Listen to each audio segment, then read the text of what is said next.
Alrighty, folks. We are back with more Greg Tech New Horizons. Let's go ahead and hop into the server. I think today we're finally going to do the rituals for the sigils. I think. We'll see. That's probably what the agenda is. I believe we have everything we need. I'll have to go over the requirements again and make sure. But I believe we have everything we need.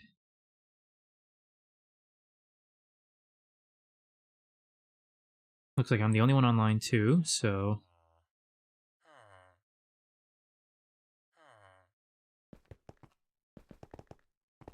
But before I do that, let's go ahead and get another round of oilberries going. As well as plant the oilberries in the 5x5 above.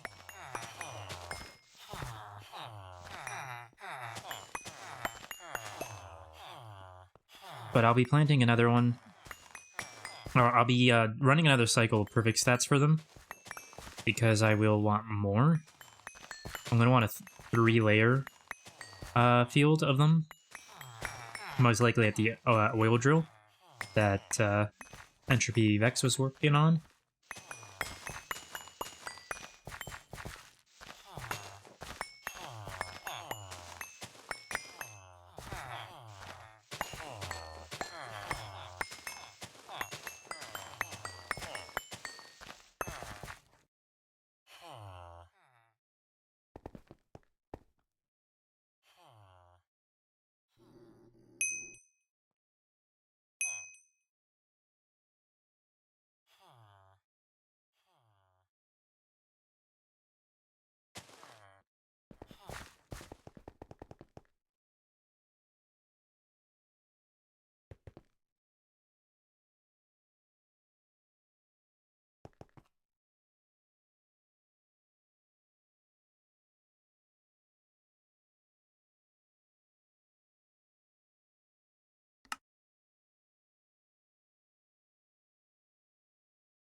It doesn't look like there's anything new added up in here.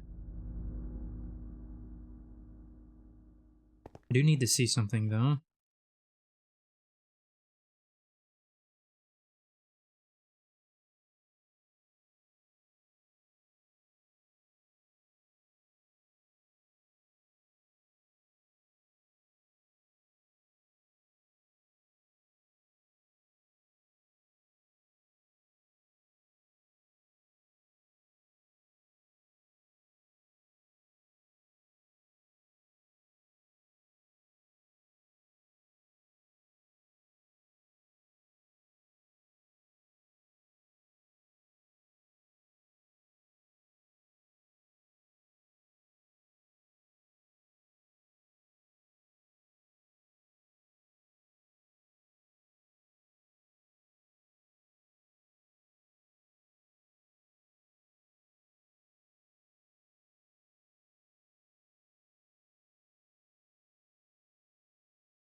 Ooh, there must be some circuit crafting going on. Yep. 1000 HP, I see. What else? Built the same amount of EV. As yesterday, that is.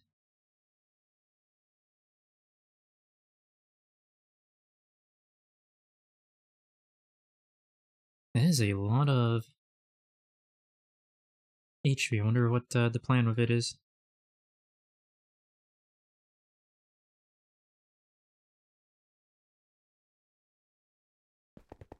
Alright, let's go check that we have everything we need for the witch rolls.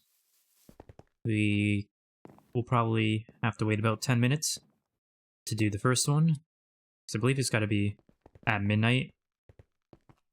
In game time, that is.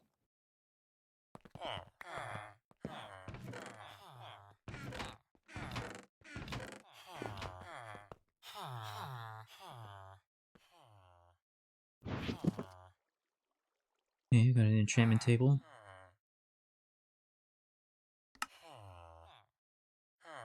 Sigil.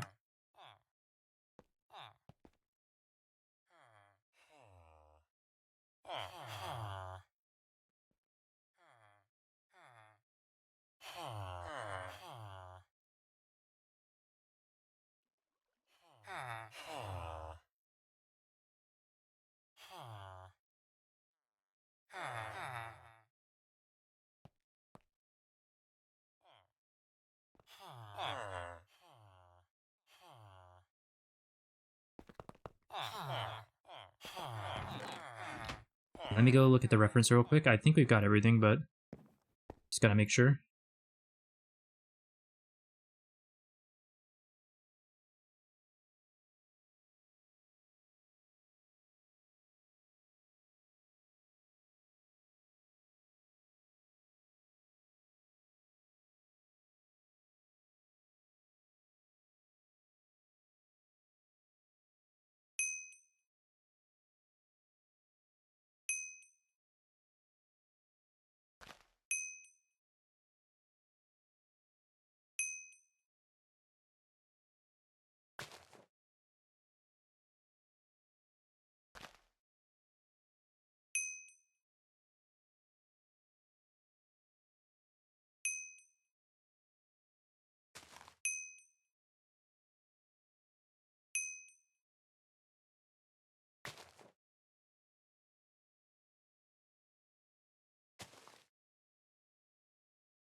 Okay, so that one we have what we need.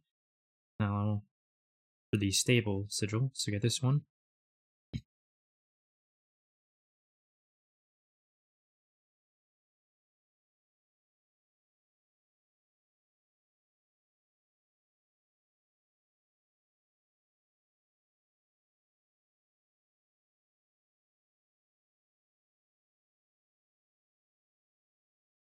When the siege starts, an explosion occurs and destroys the beacon and chests, while all the Endermen in the end will disappear. During the siege, faster, aggressive mobs continuously spawn, and the player must kill 100 of these mobs to end the siege and complete the ritual. If the player dies or leaves the end dimension at any point during the siege, the ritual will fail and the player will not be rewarded with a pseudo-inversion sigil. Preparation is crucial before starting the siege. Once the player has killed 100 mobs, the mobs spawned during the siege will disappear. Endermen will start spawning the end again, and the first activated sigil in the player's inventory will be stabilized into a pseudo-inversion. Okay, so you can only do one. That's what I wanted to know for sure. Now I do. I need 8 redstone dust, some more dirt, enchantment. Okay. Let's get some dust.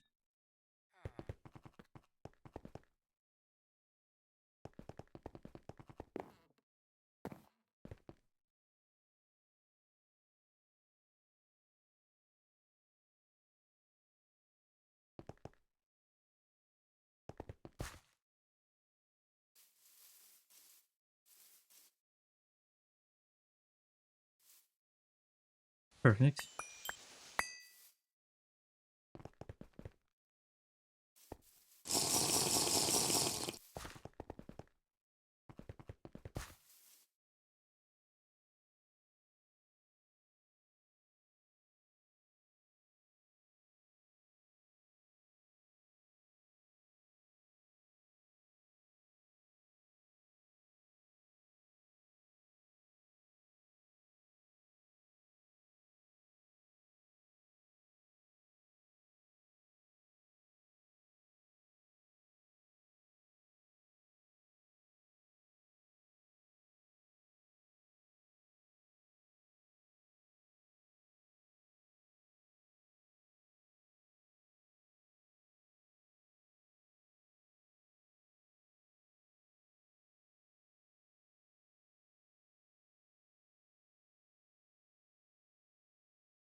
I forgot this was out here.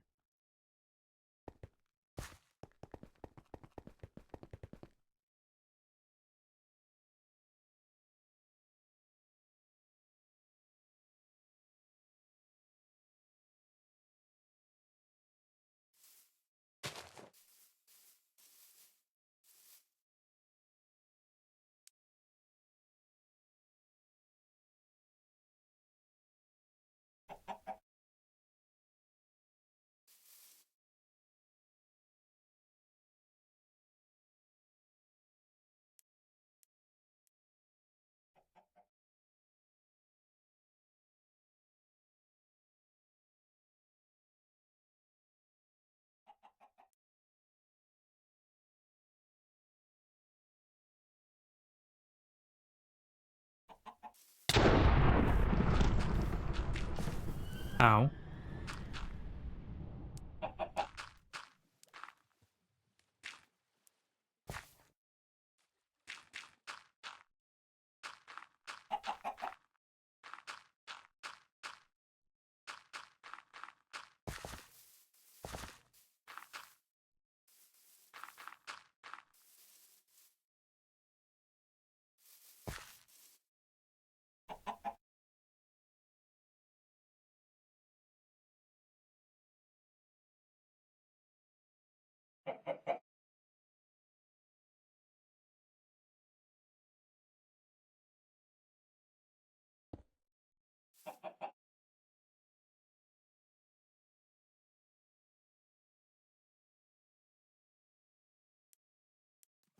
Oh, damn.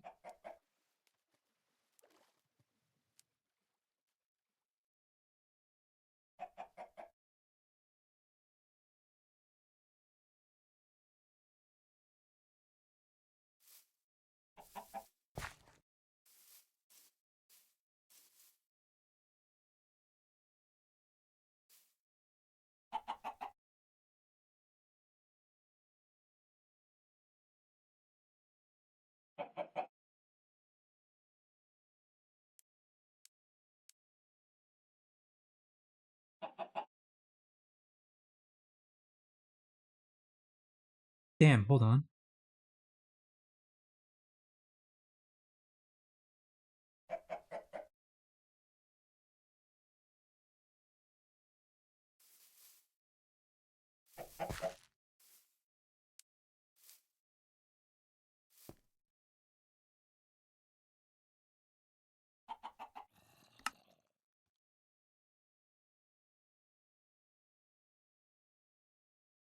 Better hurry. I forgot something very important. Where am I? Over here.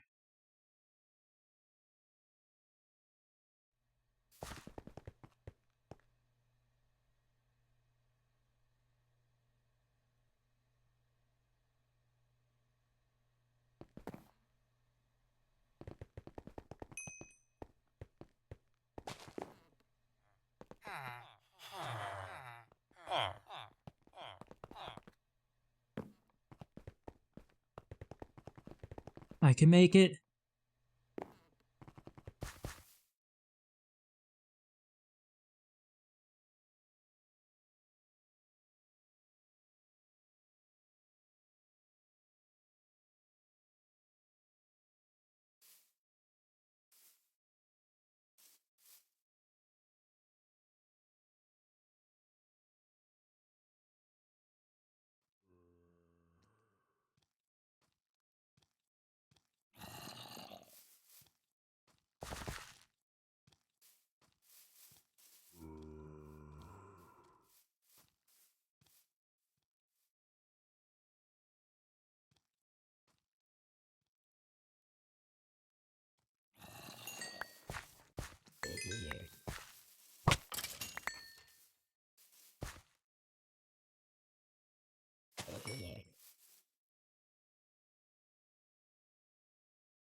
Oh, fuck off. Well, at least that counts. I wasn't sure if a hostile mob would count. Now we know.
Oh, wait, how do you...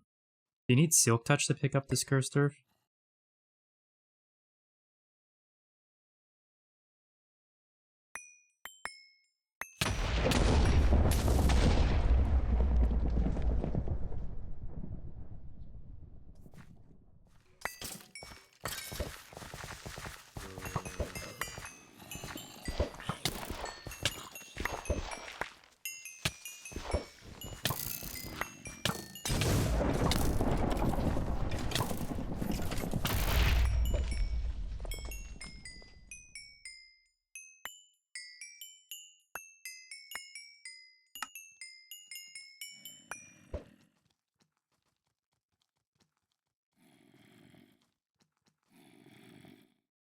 You're kidding me. The enchantment table blew up. Oh, I hate this game.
I think that's all of it.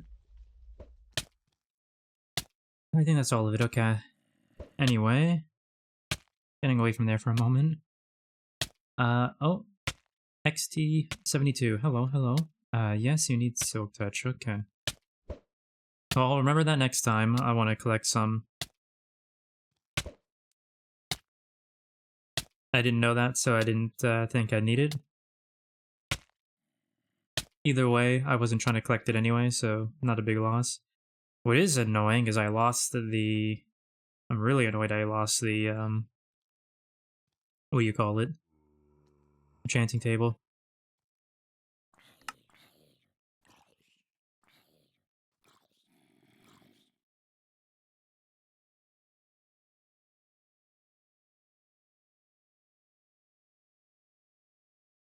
Why do I keep going the wrong way?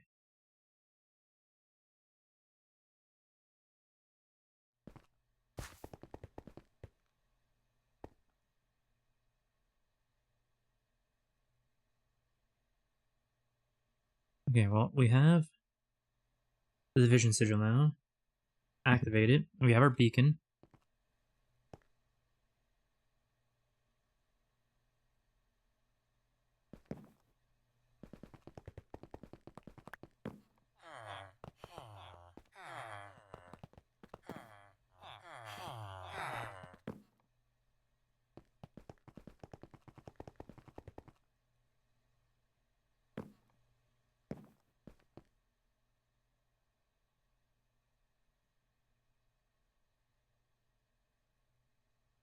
We lost the redstone too? That's kind of crazy.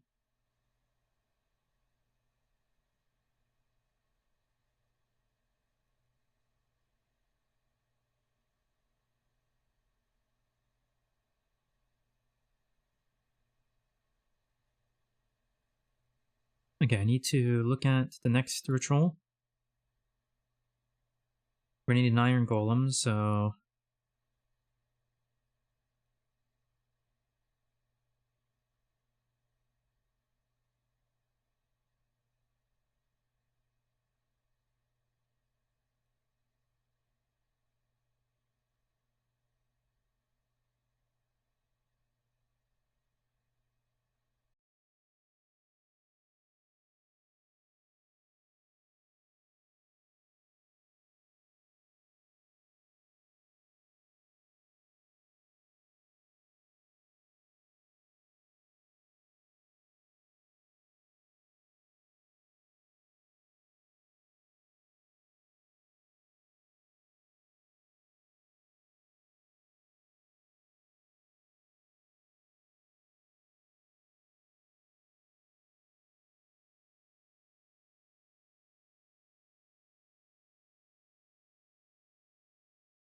I have no idea how much I'm gonna need of this. It's not actually telling me, so I'm just gonna take...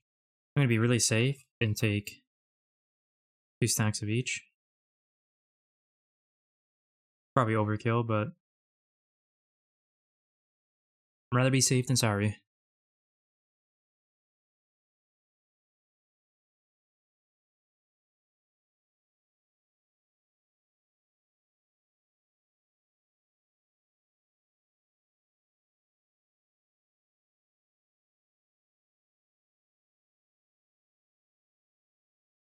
Now, I'm going to want the chests in a certain way. So let's order them in the inventory in the same way.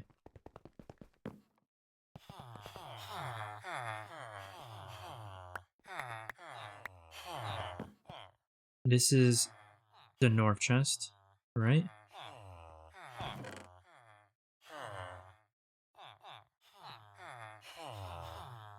Stone.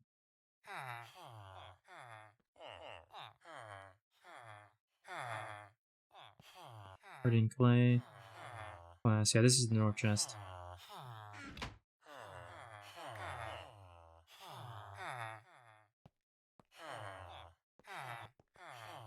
The ore chest is the south chest.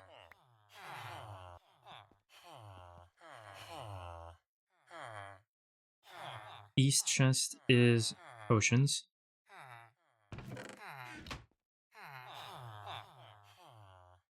Music discs are the west chest.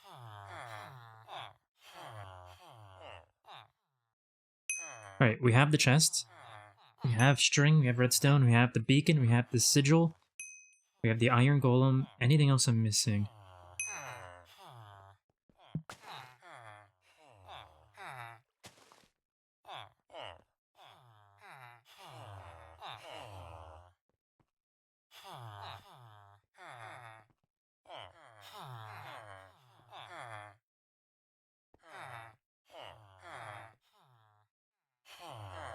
Hmm.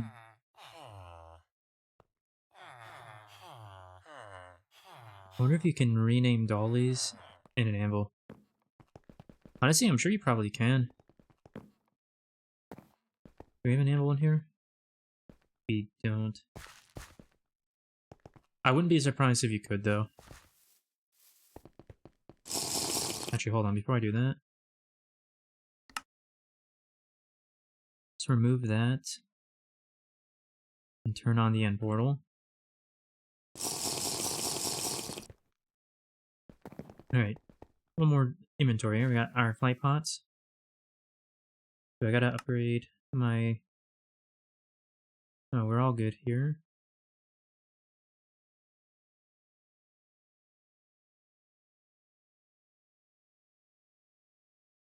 We got our chest, string, redstone, iron golem, beacon, sigil. Okay. We should be good to fight the siege.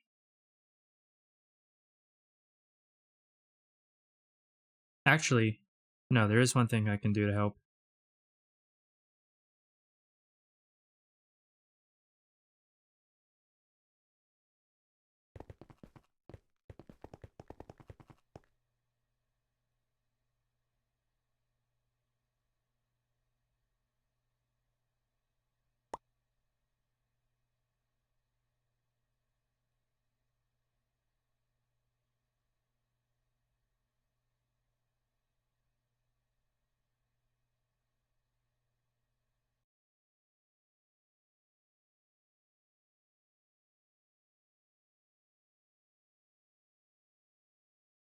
Hero Wart on hot bar, maybe?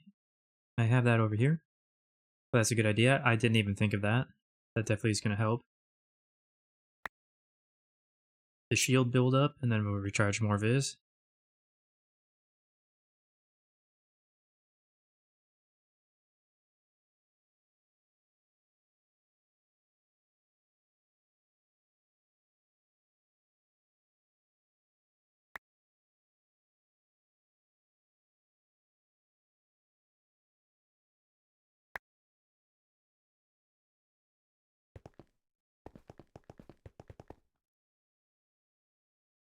How much tarot do I got? Pretty much a stack. Okay.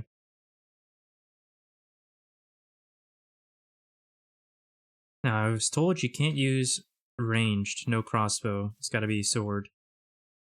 Which will make it a bit harder, but we'll endure.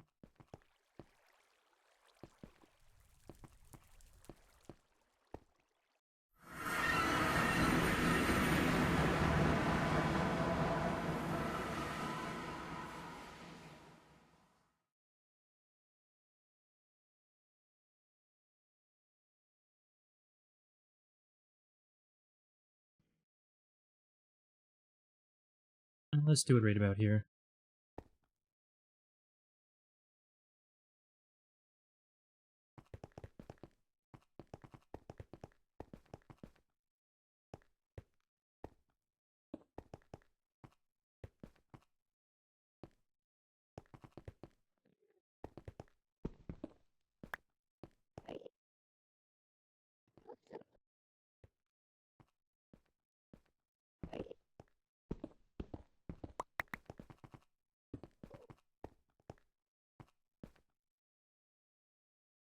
Okay, that's north. 1, 2, 3. Actually, hold on. Let me just double check.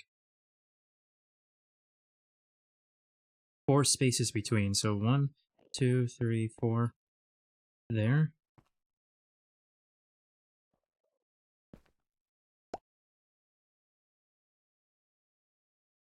Stealth will go 1, 2, 3, 4. There. I didn't look at any of you. Leave me alone. West. 1, 2, 3, 4, 5. East.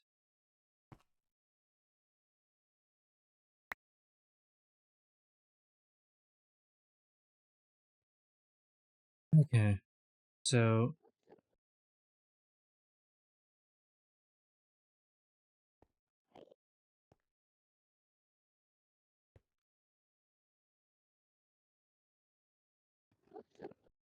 we want to do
Alright, that's correct.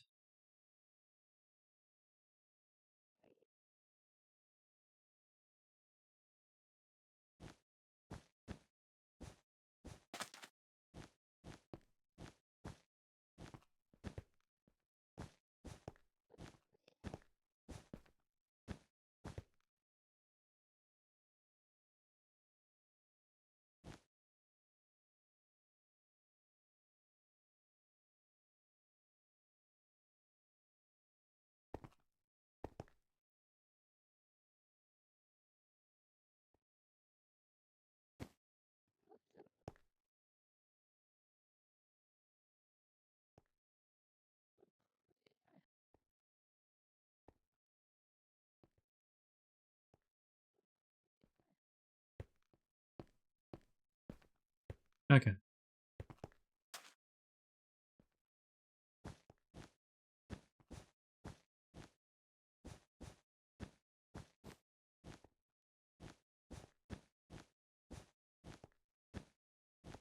Perfect.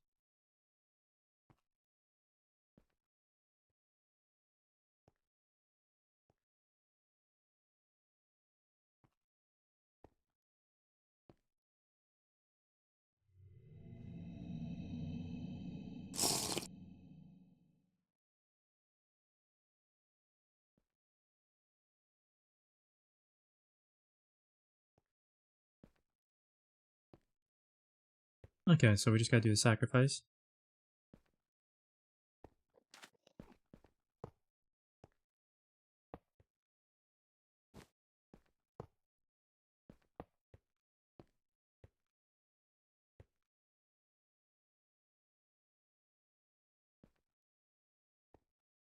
Give me one moment.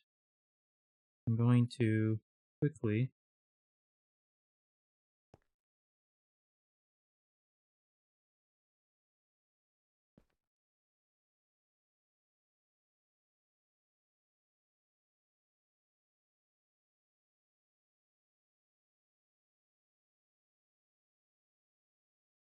Okay.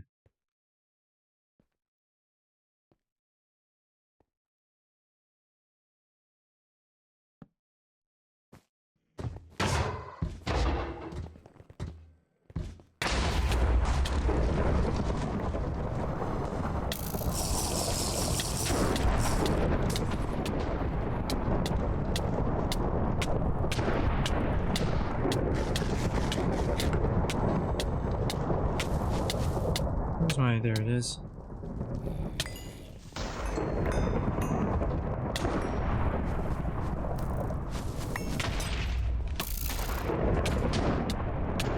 Okay. I definitely was not prepared for this. Like, I can't even fight because I'm just constantly getting tick damaged.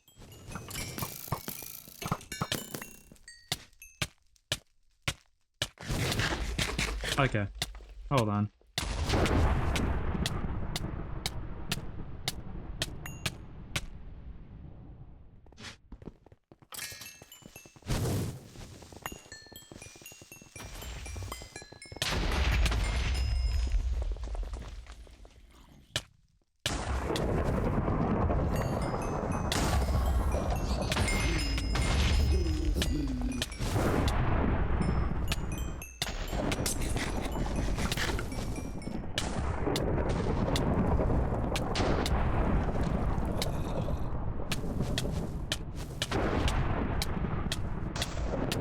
Okay, this is the stupidest thing I've ever experienced.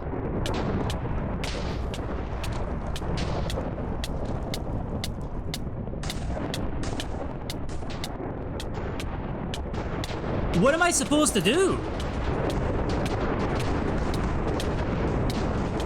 I literally can't move. I can't move. I'm just being blasted into the air.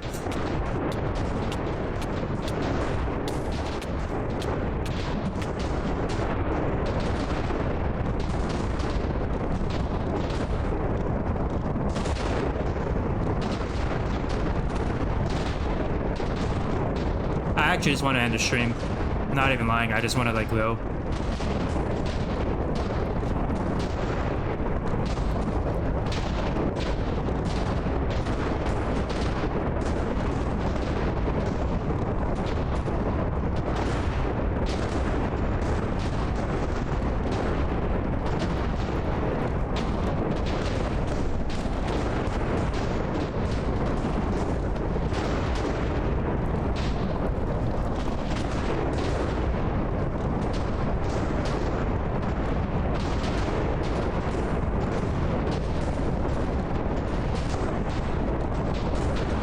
Look at this. Look at them attacking my tombstone right now. What in the world is anyone supposed to do against this? I'm being hit by lightning literally 10 times a freaking second here. I'm getting these fire charges launched at me, these fireballs, all this other stuff. Like, I was getting flung left and right by, I don't remember which Inferno does that, but the one that flings you around without the... Not with the fishing rod, but the other thing. So I couldn't move. I couldn't stand still. I couldn't get near enemies to hit them with my sword. Eventually, I just started getting launched into the sky and constantly hit by lightning, which caused me to get launched even more. I literally couldn't do anything.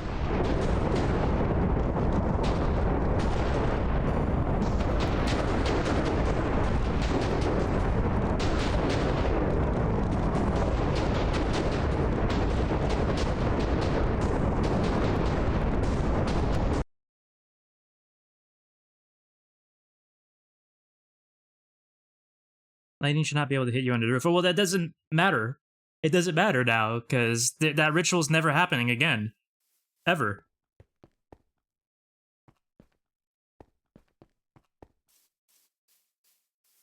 Like, in hindsight, sure, yeah, but, like, am I supposed to go in? Everyone said, you'd be fine with nano armor, you just need better weapons. I go in there, I'm being launched into the sky by lightning, and I literally can't do anything.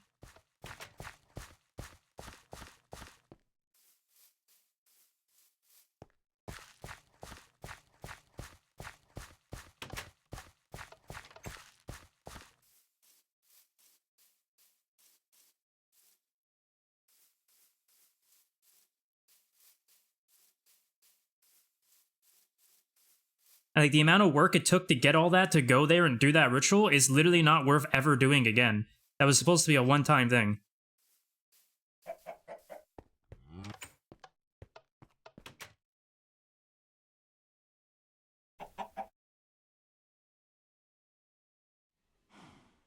Like, the most disgustingly garbage thing I've seen in GTNH yet.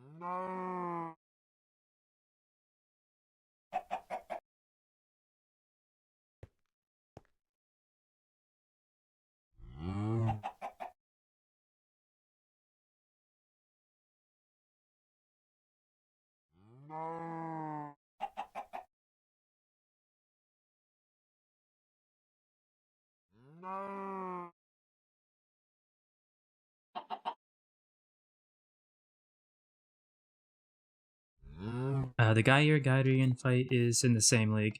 Okay, but he's in the same league in the sense of tough enemies that have lots of effects and do lots of damage? Or is it in the same league in the sense of here's literally you getting pelted with a fire charge 10 times a second and lightning 10 times a second and flung into the air literally nonstop so you can't move at all?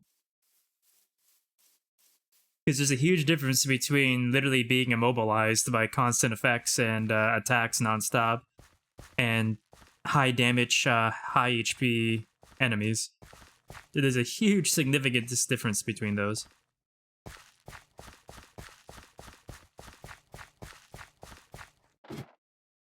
I don't even think I can get my body if I'm being honest, which literally just makes me want to get offline.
Alright, well, let's cross our fingers and hope.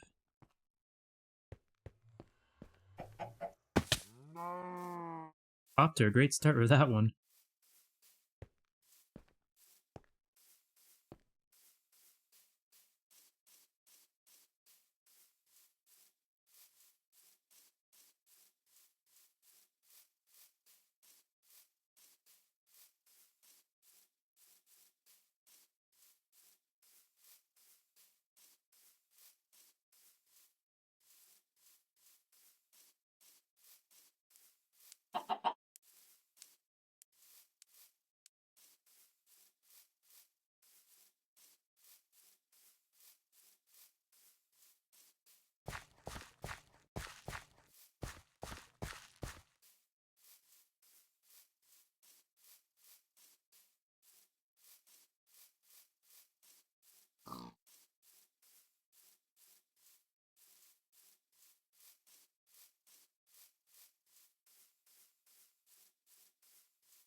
I can't just drop down. I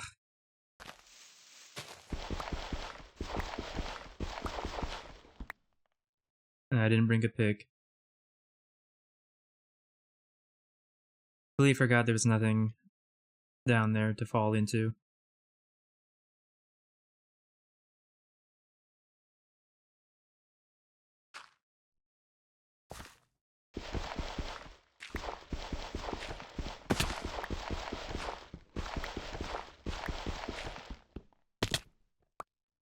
Good enough.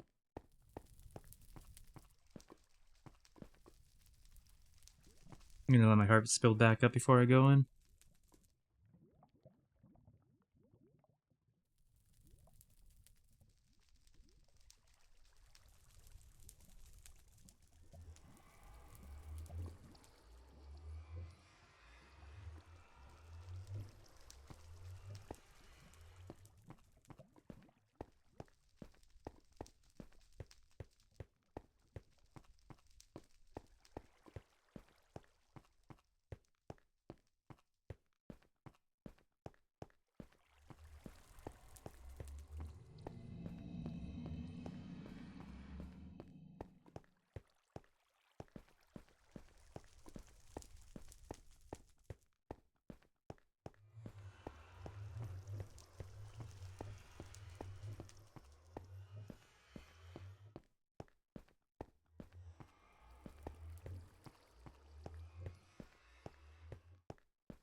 Yep, I knew it. Just be in the air.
I actually can't get this. I can't get this body.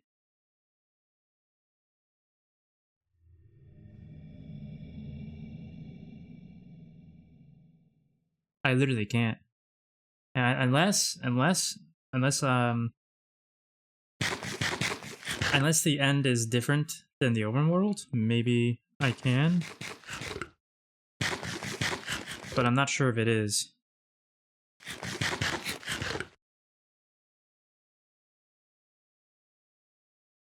We'll find out.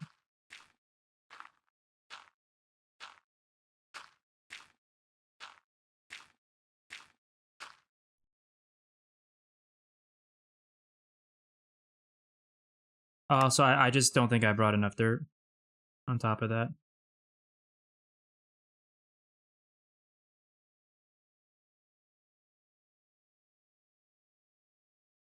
No, I didn't. I'm just gonna keep going on the off chance I did, but I know 100% I didn't.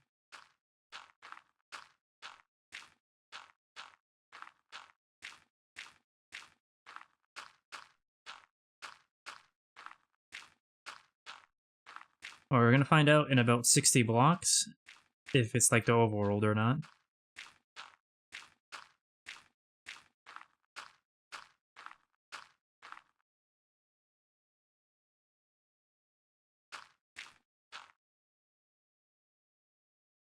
Huh? Wait. That's not mine, is it? No! Why are you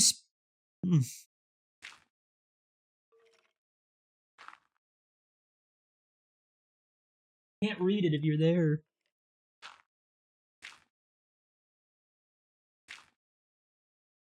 I might just be wasting blocks to get something that's not mine.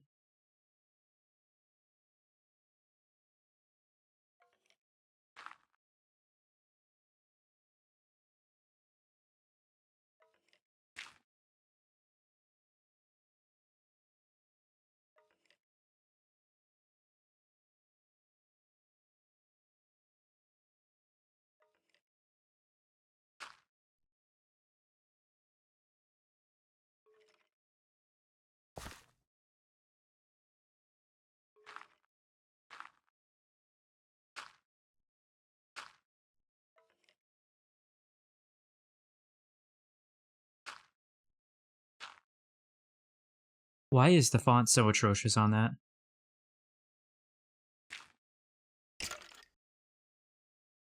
Okay, it's mine. Why is it so... Why is it here? I don't get it. But I won't complain. I can get it. Hopefully that's all that matters.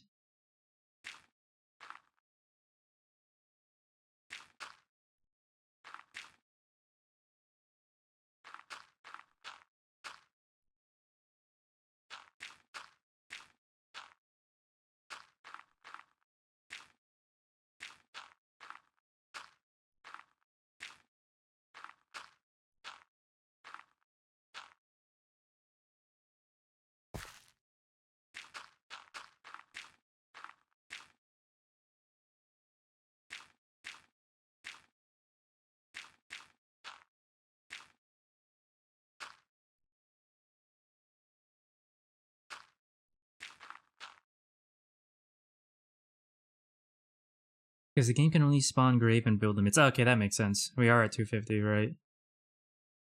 Look how ridiculously high I got launched, by the way. Like, tell me in what world anyone who doesn't have something that makes them completely vulnerable to damage was doing that ritual. Seriously, like, tell me.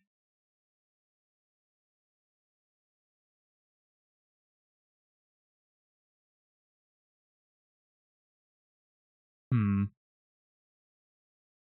There's no actual dirt underneath this, is there? I can't remember. Well, guess we'll find out in a moment.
Oh, hello, Divine Marsh. Welcome to you and your raiding party. Hope it's going better for you than it is over this way.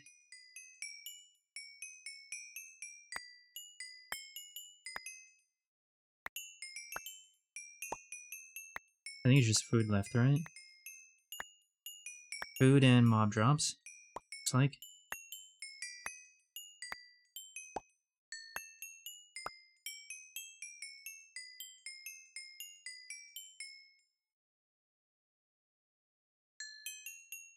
Yeah, I'm missing a number of things. That's not good.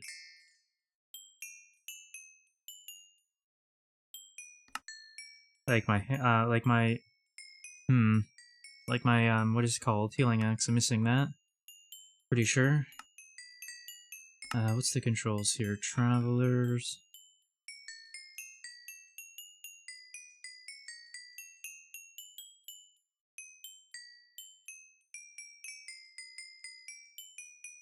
What mod is this? Tinker's Contract, okay.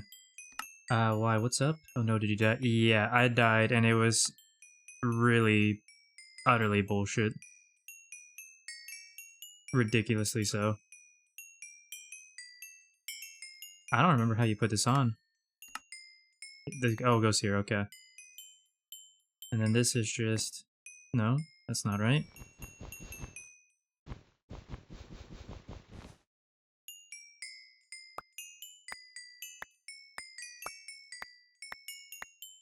Give me back the backpack, please.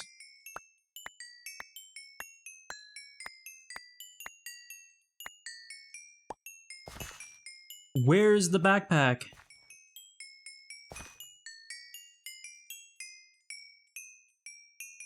I'm actually about to lose my mind.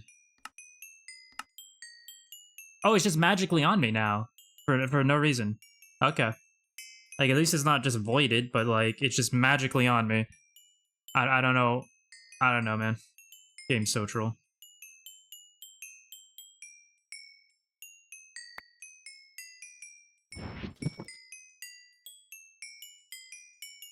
Like, I'm definitely happy it didn't get voided, but, like, what the heck was that?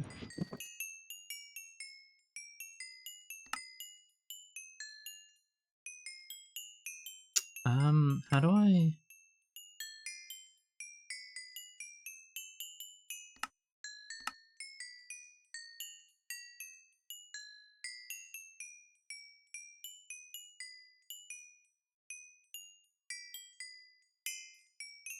There we go.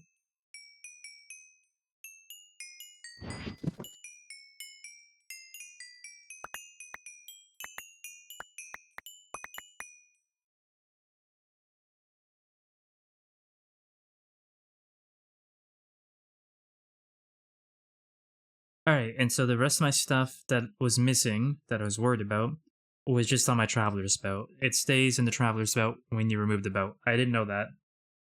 That had me worried. Okay.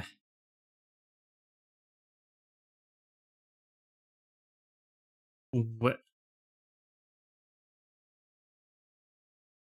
What?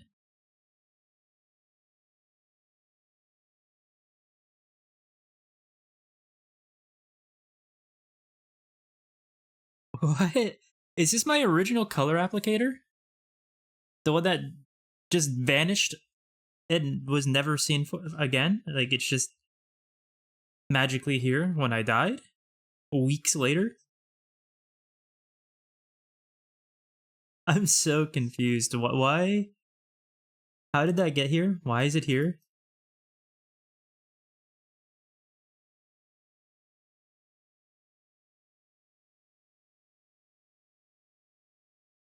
Yeah, this is my original applicator. What? I lost this weeks ago when my inventory was just randomly vanishing items. Is there any other item in here that I got back that went missing? I think that's it.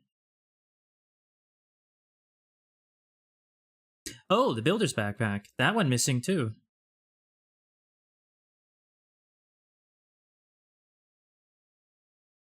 Anything else? I had a number of items that went missing that week. Are they all back? I think it's just those two. Okay. Got some stuff back, I guess.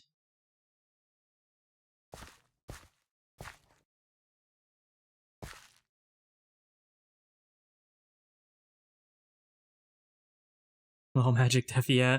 So, yeah, I died in probably the stupidest way I've ever died in a Minecraft mod pack, or mod pack ever.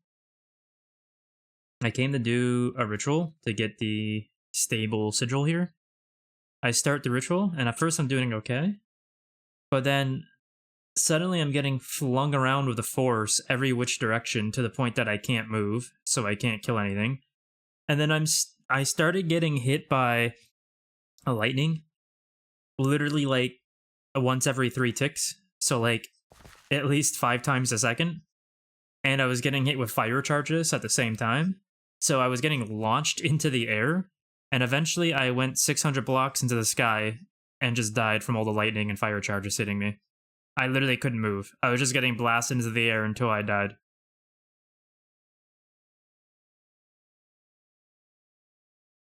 And so I failed the ritual, so all the stuff I was gathering for over a week to do the ritual is just gone now, and it's all been a waste of time.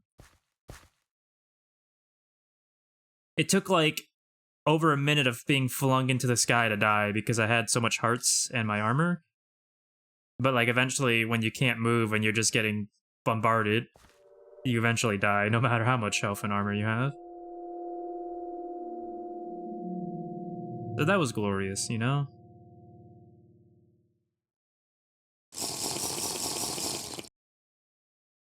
And so I'll never be performing that ritual ever again, because that's the most bullshit thing I've ever experienced in Minecraft, hands down, period. Like, I want to say extra utilities was a mistake, but it's not even extra utilities' fault, because normally you're just against vanilla mobs who are slightly buffed. It's 100% just the annoyance of inferno mobs and special mobs mixed with the buffed extra utilities ritual. That was the most ridiculous mob fight I've ever had to deal with.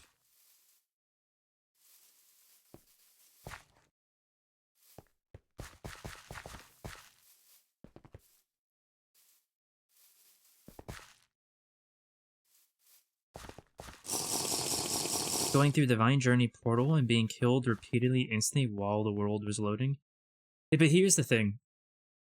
I consider that to be a death that is illegitimate.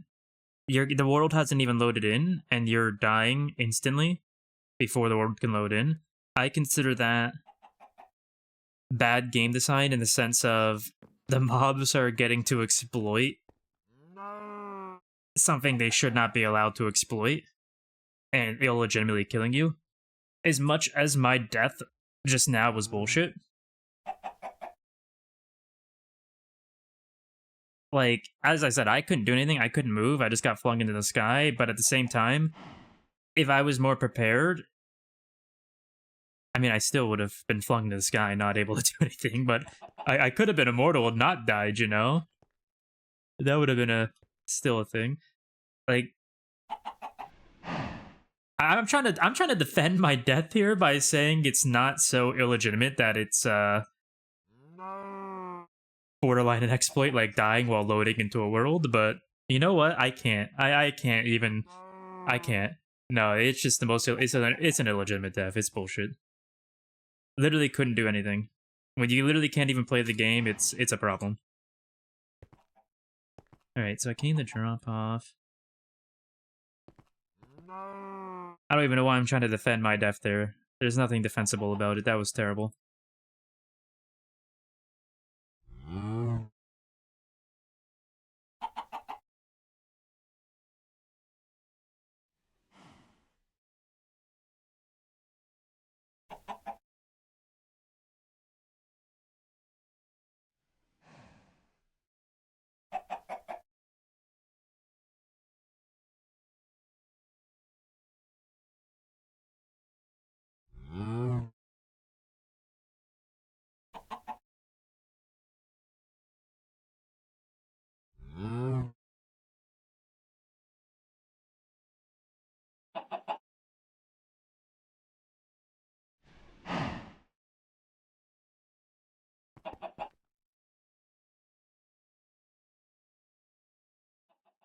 It's bullshit, but it's GTNH game design. I'm gonna say, honestly, as much as GTNH is amazing in most regards, I'm gonna say examples like that is not GTNH game design. It's a lack of game design.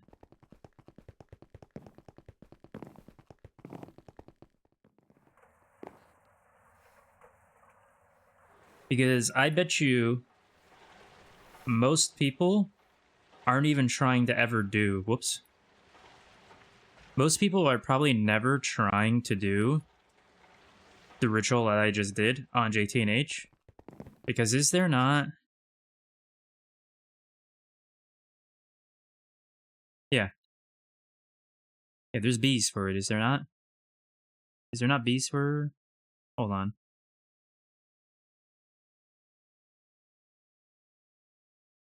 Yeah, there's bees. Most people are getting their unstable ingots from bees, I'm sure. Most people are not trying to do that ritual at all.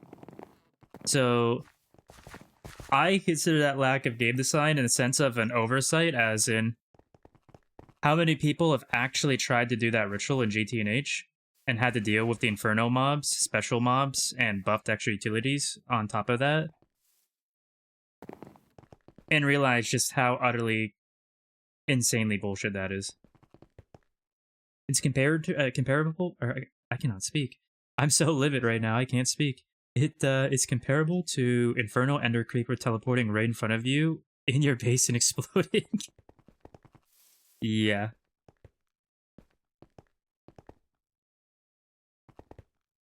Well, to be fair, I don't know. I'm actually not sure, because I don't use shields at all. But can you block Inferno Creepers in general with a shield? I don't use a shield, so I wouldn't know. Is that a thing? Oh, I knew I was missing stuff. There's the rest of this stuff.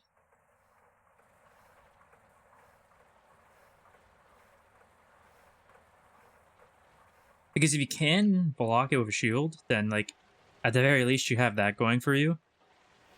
If you can't... I mean, GG, I guess. Get good? It's the only answer that GTNH will give you. Just get good.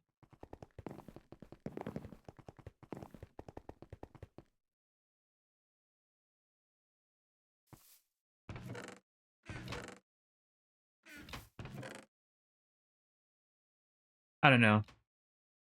I think that was absolutely atrocious. It's literally the type of experience that if I wasn't already so invested in GTNH and already liked the mod pack so much, that, like, if I experienced that within, say, the first 20 hours of playing this mod pack, I would have just quit right there and never came back. That's how atrocious that is in my mind.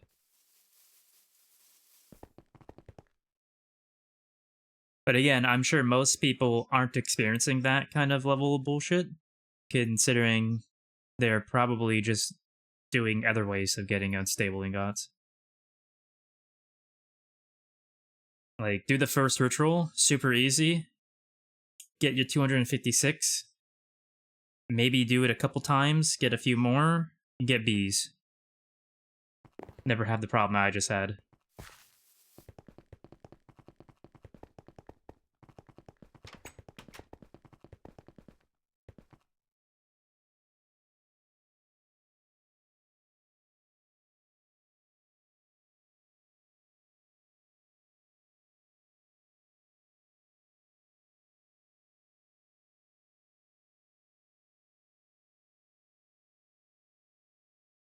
Okay.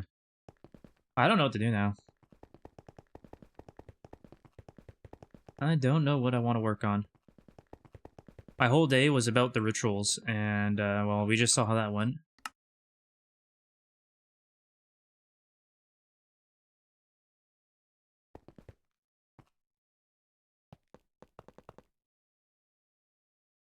Like, I was planning on getting that, sigil, however long it took me to kill those 100 mobs. I probably, if I didn't die the way I did, I'd probably be finishing them up right about now, maybe 5 minutes ago. Actually, no, it took me a long time to get my body, so probably like 20 minutes ago. I was planning on just spamming a bunch of ethereal glass and running around to areas in the base that don't really have doors yet and slamming down ethereal glass as doors, and yeah. After that, I didn't really have a plan, and now I am a little frustrated, so it's hard for me to think of a plan at the moment. I'm not sure what I want to work on.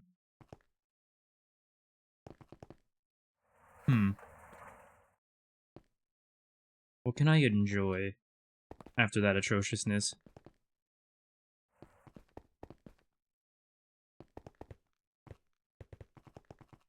I did most of what I need to do with the clean room.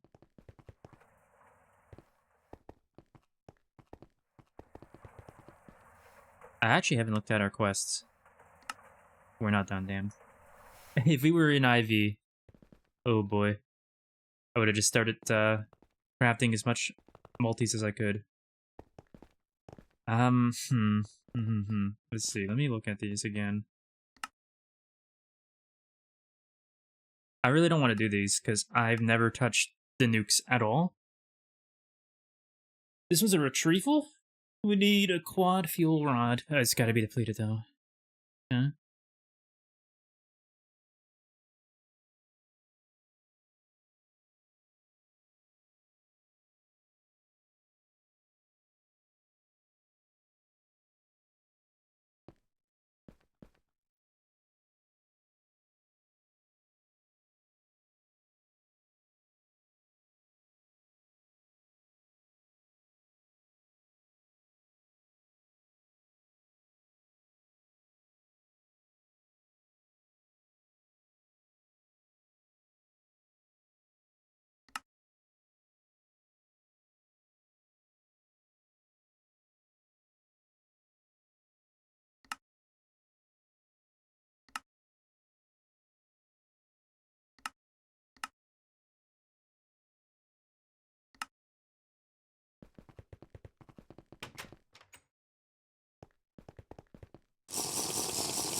Probably not gonna actually do this quest, but I do want to take a look at some stuff related to nukes at the moment. I guess I can't even get in there.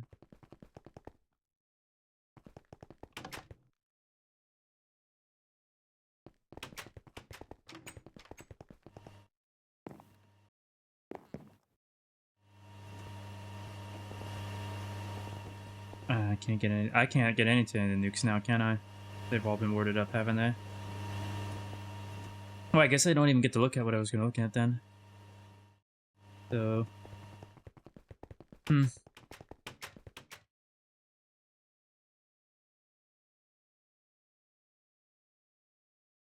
going the wrong way.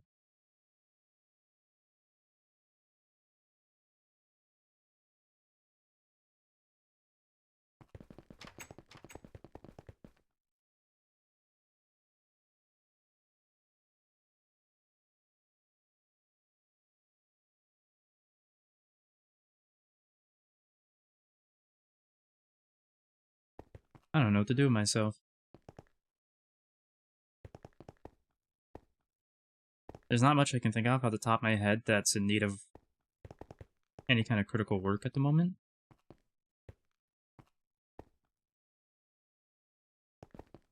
I honestly feel like we're at the point where we're just itching to get into IV now, and I have no idea how any of this stuff works.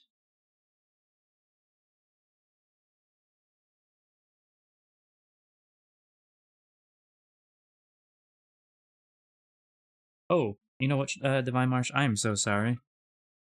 I'm a little late with this.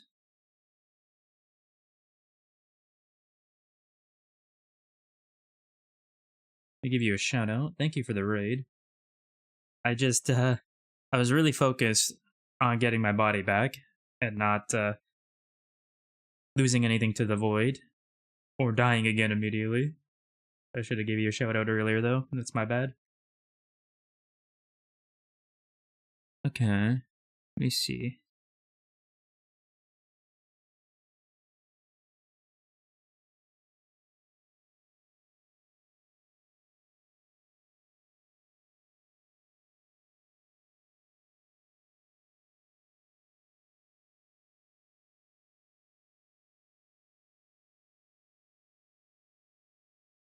Yeah, I have to go to the GitHub and look at the reactor planner to know how they work. Yep. This is totally what I'm going to be doing today. Yep.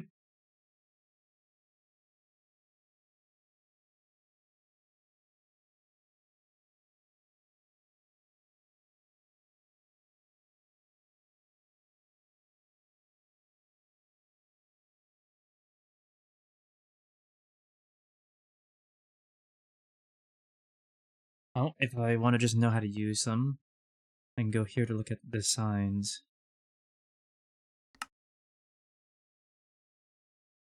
Let's take a look at that.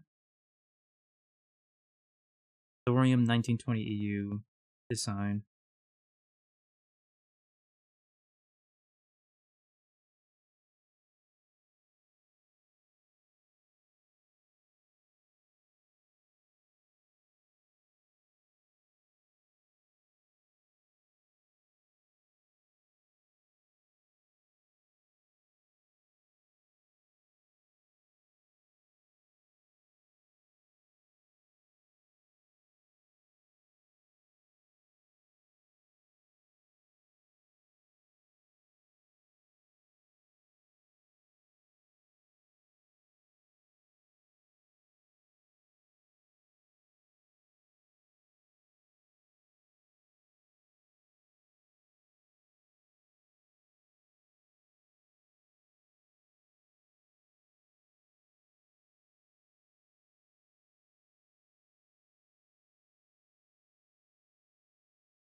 Um,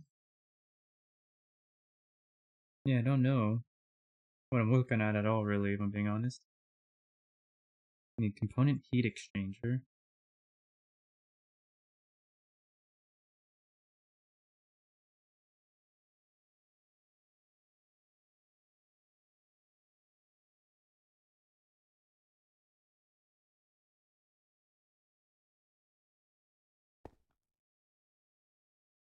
Let's see.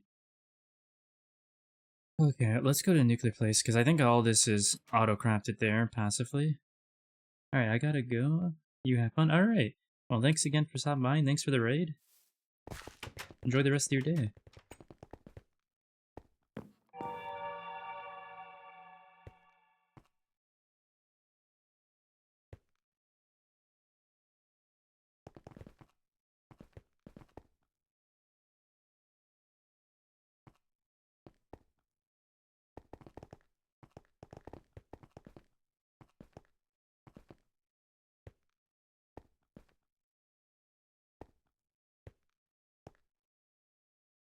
I guess not. Okay. Has he just been handcrafting all of those that he's been using? Where am I? I keep getting turned around.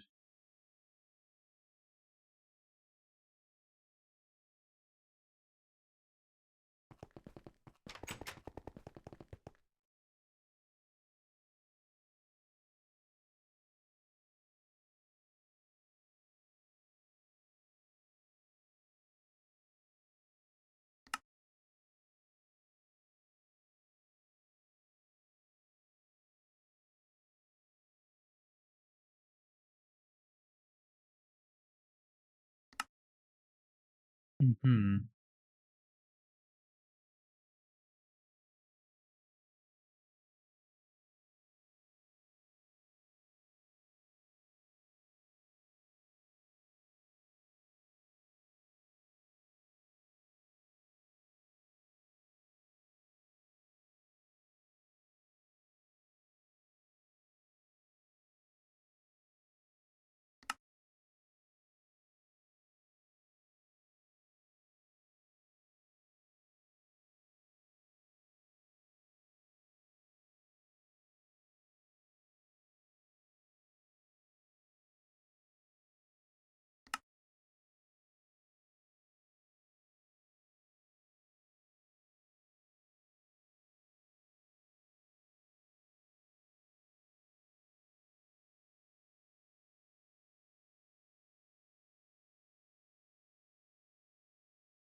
One chamber, highly stackable. Is that what they mean? Reactor chamber?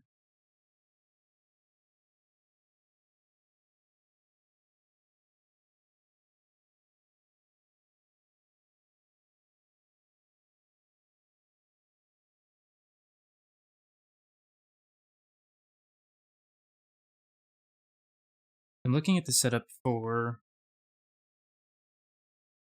what you put in the chamber.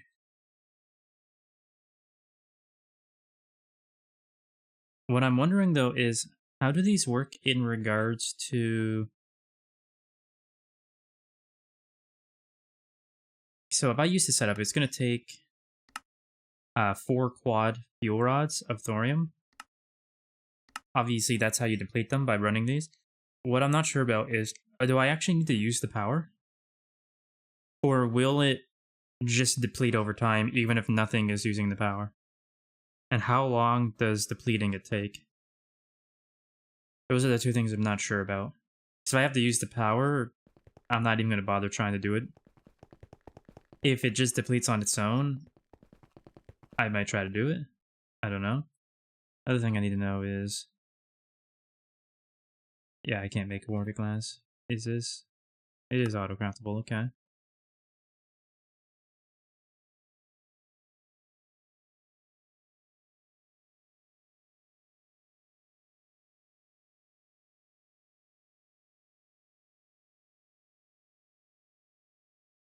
I don't know, I think this is just something I leave for someone who knows what they're doing to do, honestly.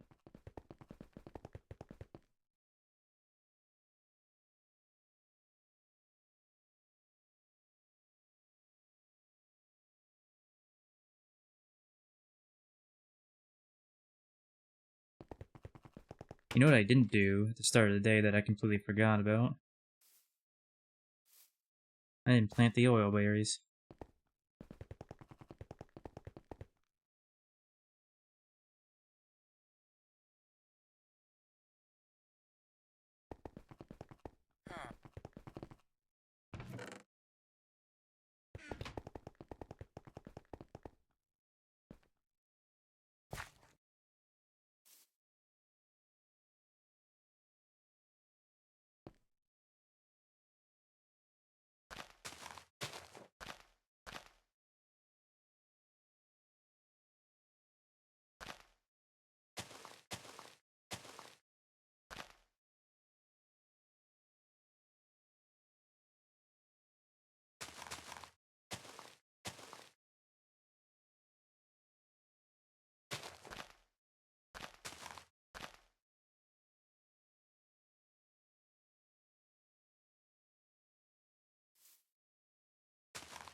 Alright, so we got 2 full fields now.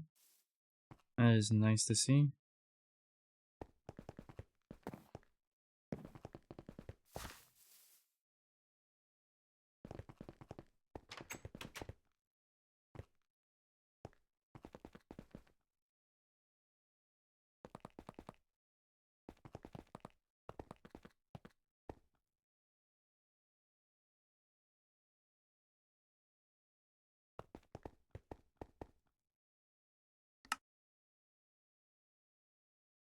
This is deprecated, right? Yeah, that's not what I want. Ryu. Industrial autoclave. LUV. You need an LUV autoclave, which means you need an LUV hatch.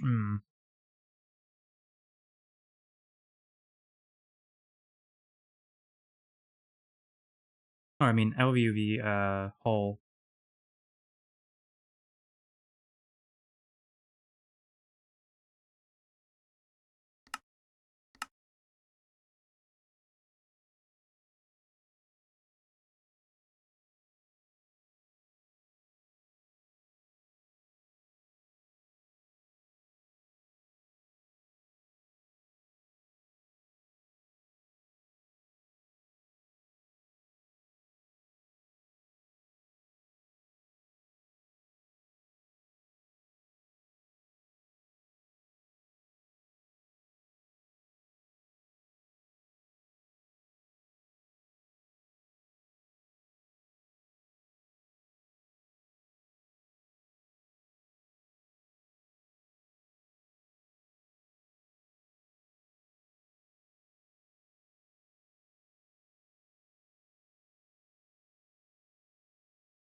Provides spacesuit capability and full hazmat protection.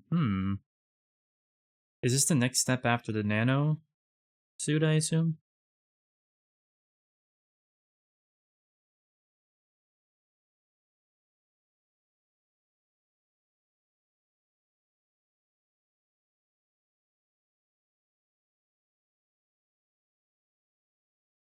I think you used the nano for it, so probably.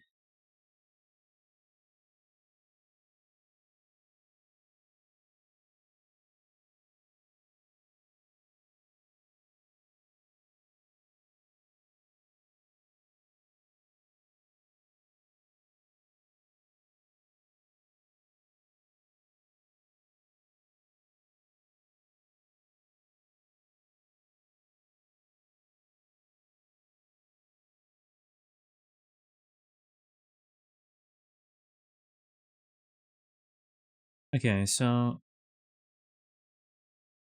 we don't get an upgrade to autoclave at all then until LUV. So it might be prudent to set up some extra autoclaves, honestly.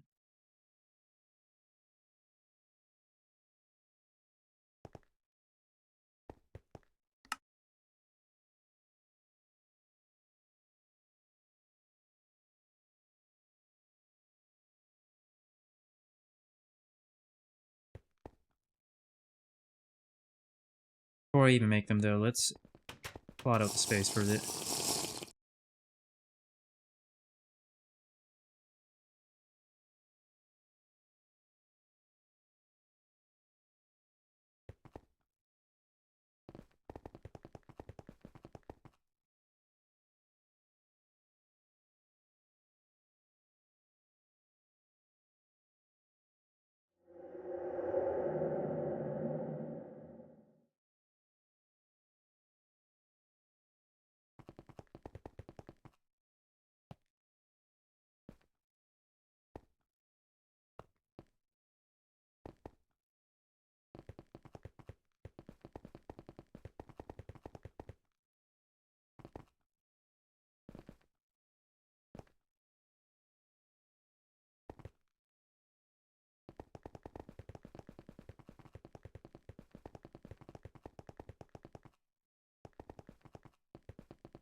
Okay, that's west.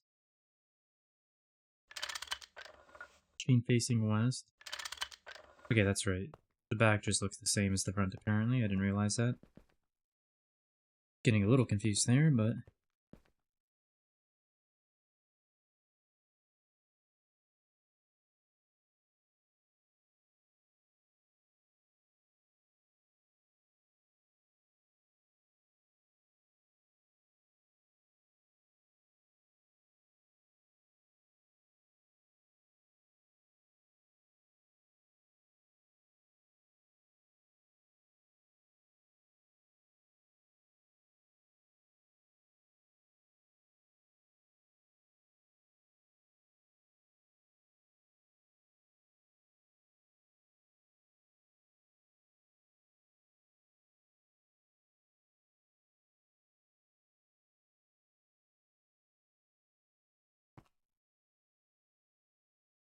Hmm.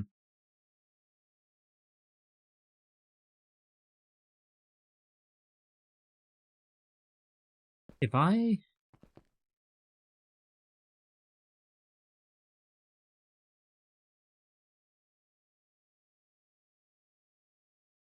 took an interface and put a block interface like that, and then I put another autoclave on top, up here, and then everything in here is autoclave recipes, would it send... Would it send things to both machines? I'm not actually sure how that works.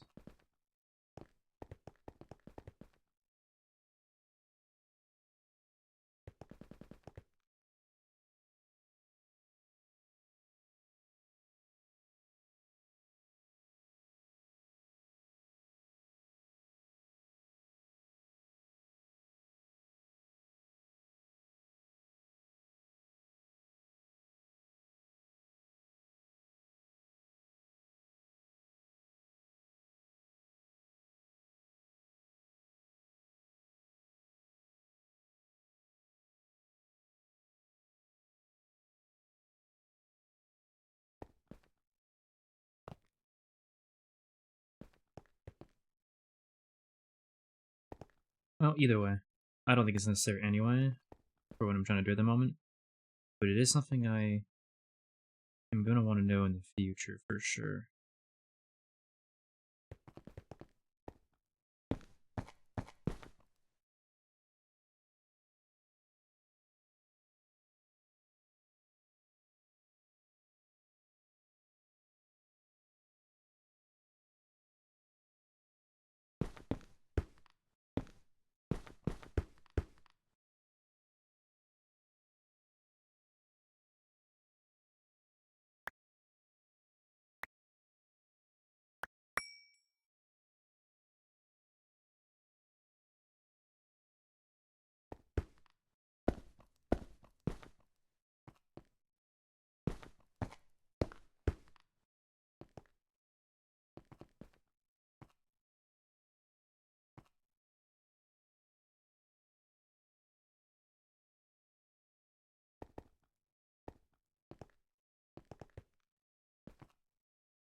Damn, I meant to do...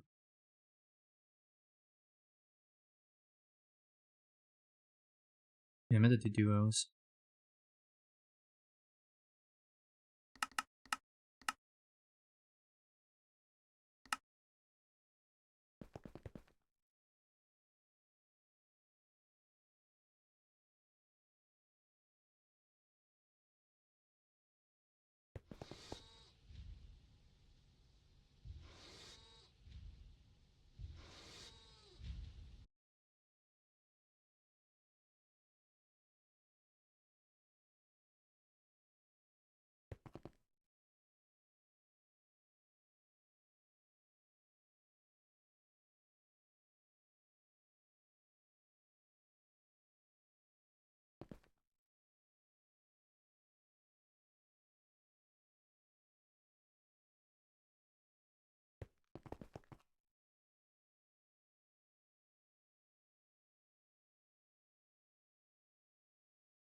Okay, let's give this a test run. All intents and purposes, that should work, I believe.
Alright, all four are working, nice.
Alright, these are all working. That is what I like to see. This is also still working, nice.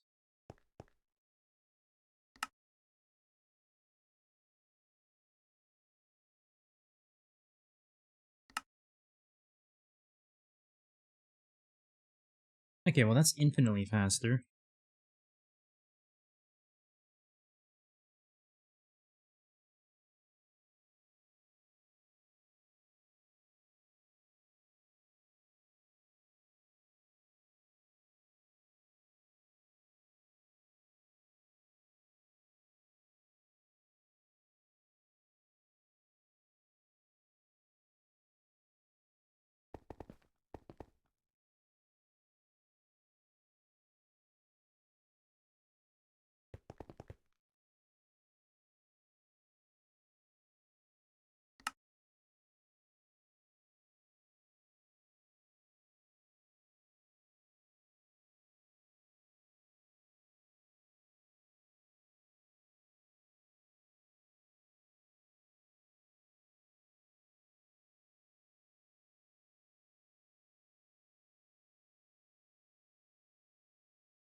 Alright, that shouldn't take too long.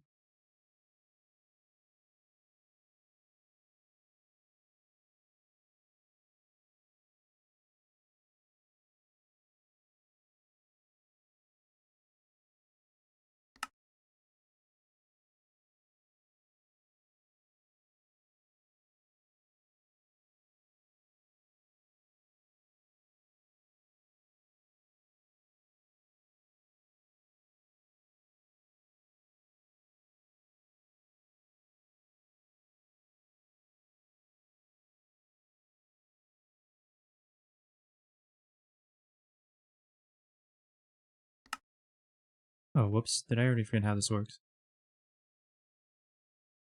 Okay, a lathe. It is a lathe.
This should finish up the bottleneck that is the Lapitron into the engraved Lapitron.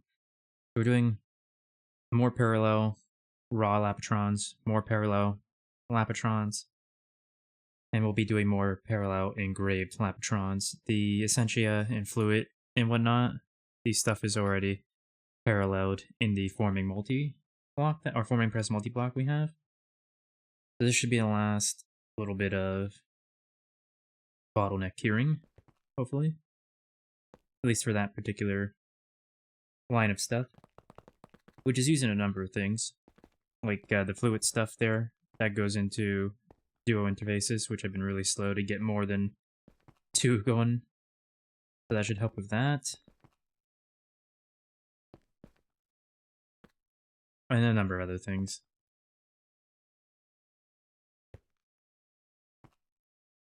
And the only reason I'm doing that is because I use a lot of duo interfaces lately.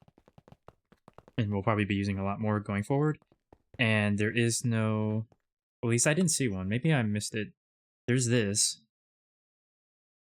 But like, we can't craft that. It's deprecated, so I don't count that. This was the only thing I saw Lapitron Rise. Or sorry, Autoclave Wise.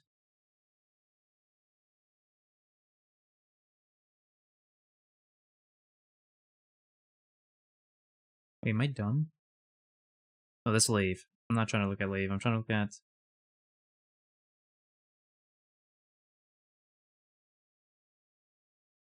There it is.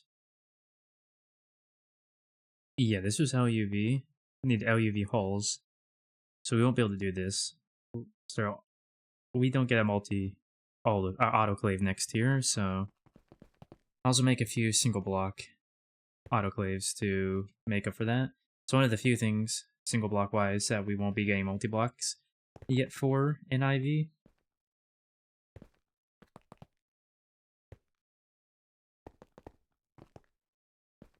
Done. Let's go get our lens.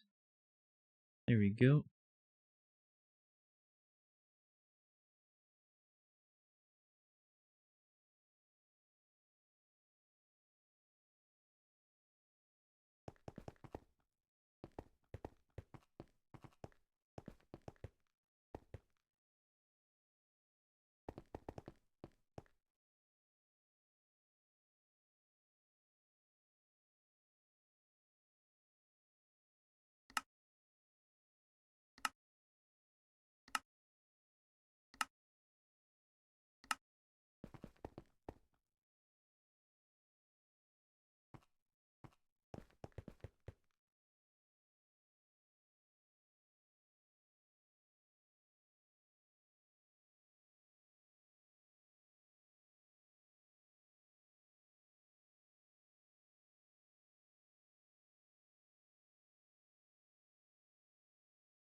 You know, I overlooked something.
Alright. I was wrong. We still have a bit of a bottleneck in the red chipsets, which are fine because I believe they can share the machine. And they don't usually get crafted at the same time anyway, so...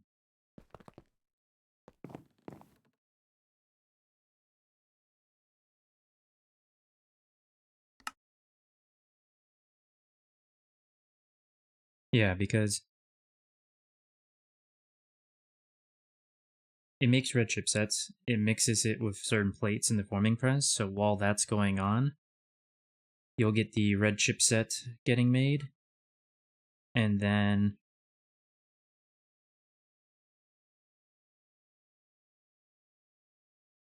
you'll have something like, so red chipsets will get made, they'll go into the forming press to make diamond chipsets. While the diamond chipsets are getting made, the engraved lapatrons will start getting made, which hopefully, I mean, all that will be decently parallel, not perfectly, but then these will both finish up, and then they'll go back into the forming press again, and yeah, okay. That should solve some trouble. About a minute. Nah, about 45 to 50 seconds, I'd say.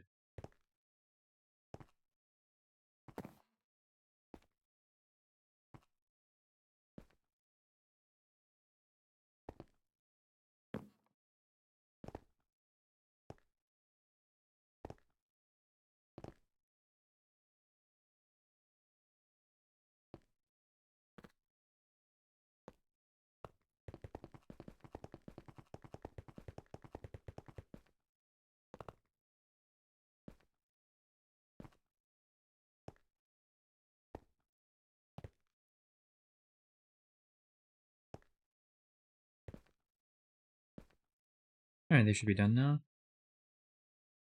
Yep.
I'm gonna have to do another test because most of it was already stored, so I didn't really get to see it working.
I don't get it.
I don't get why these ones aren't working.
Interesting. The dual interface can't put into a laser engraver? I'm pretty sure. Maybe I'm wrong, but I'm pretty sure I saw recipes that required liquids. Yeah. There's recipes that require liquids. How do you do those if you can't, if you're not able to use a dual interface on a laser engraver, then how do you do those recipes? I don't get it. I'm really confused by that.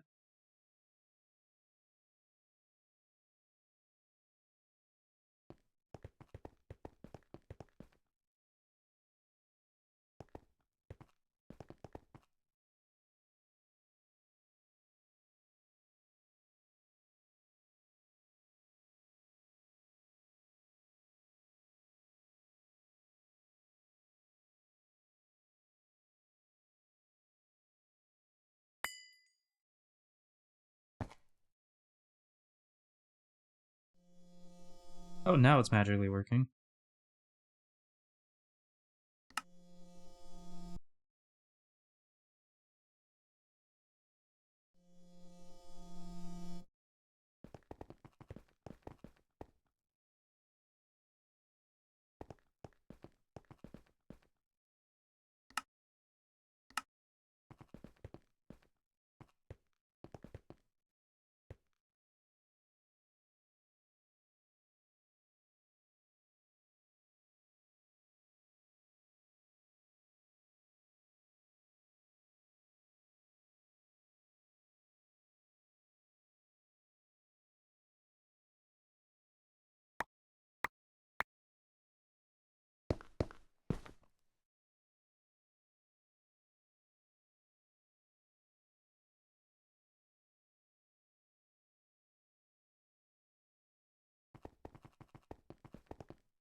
Why are you being like this?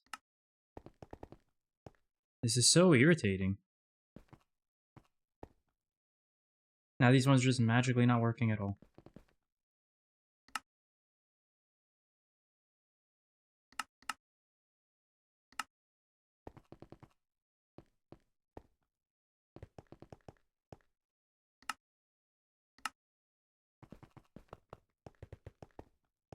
Okay, let me try something.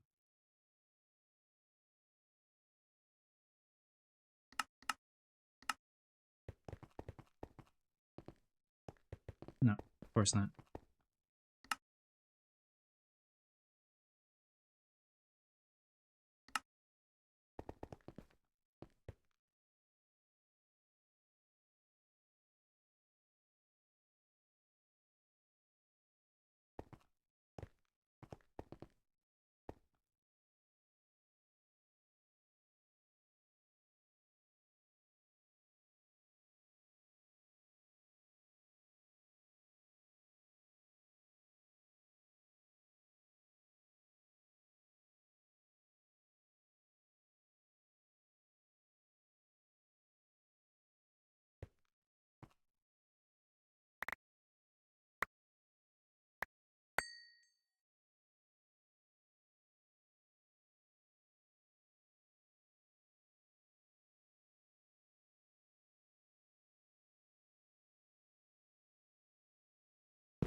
There we go. That's weird. Weird behaviors, but it's working. So that's what matters. Hexy is taken. Hey, how's it going? How's it going? We are multiplying some of our patterns at the moment to get a bit more parallel crafting going for certain things that are a bit of a bottleneck. Make sure this one works now. No. No, of course. Why not? Why you no work? Okay, so that works.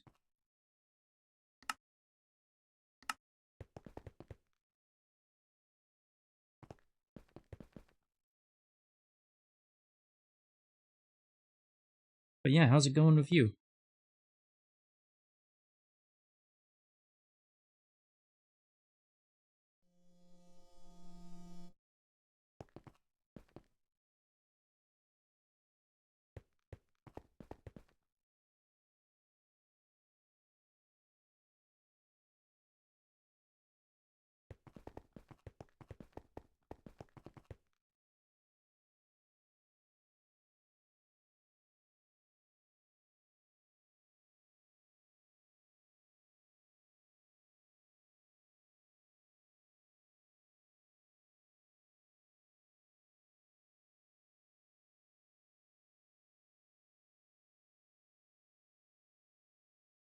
They're all identical.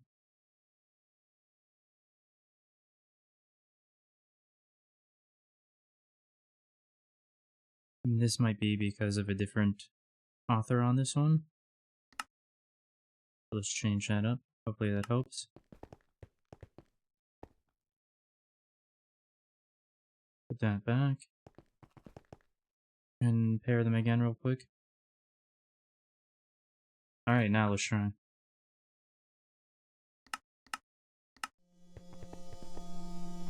Yes. Huge. Alright, well that works. That's grand.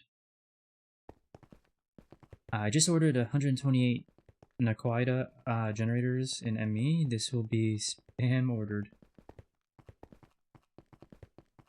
I see. Hurry Richie. Well, I mean, we're getting a bit more parallel crafting going.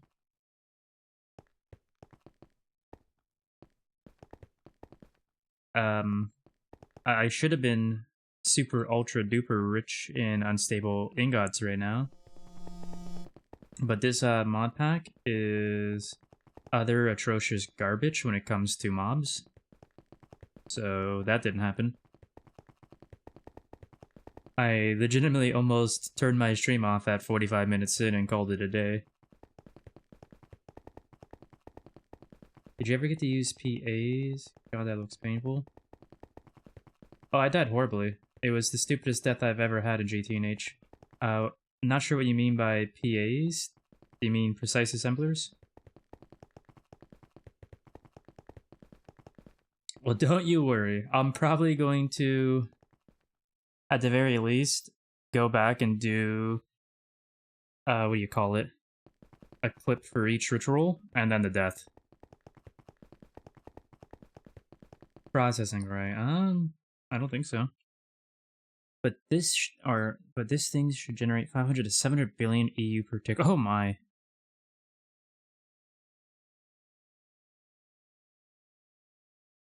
I'm not sure what you mean by that. I don't think that doesn't sound familiar. Maybe we have, maybe we haven't.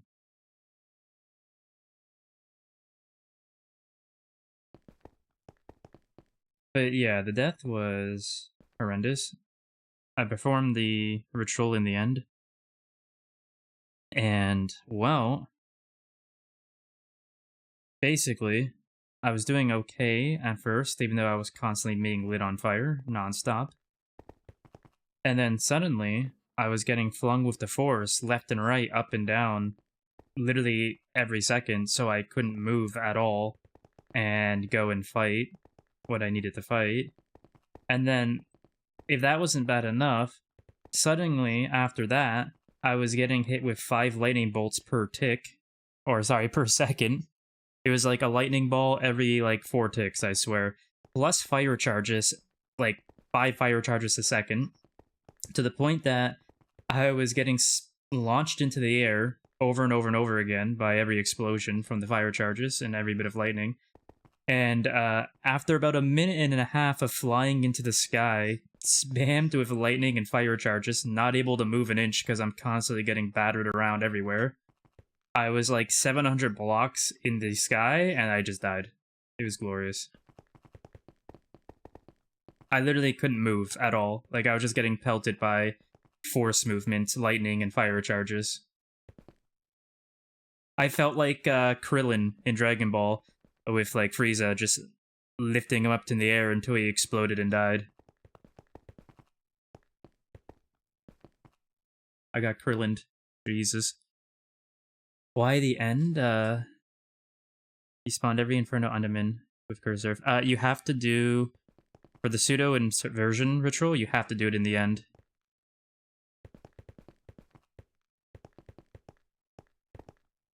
So about a week of preparation all down the drain, because all those items are gone now, and I didn't even complete the ritual because I died.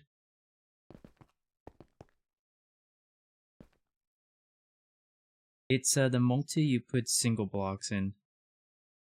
It's gone in 2.7. Oh no, I never got to do that then. I don't think I know anything about that, if I'm being honest.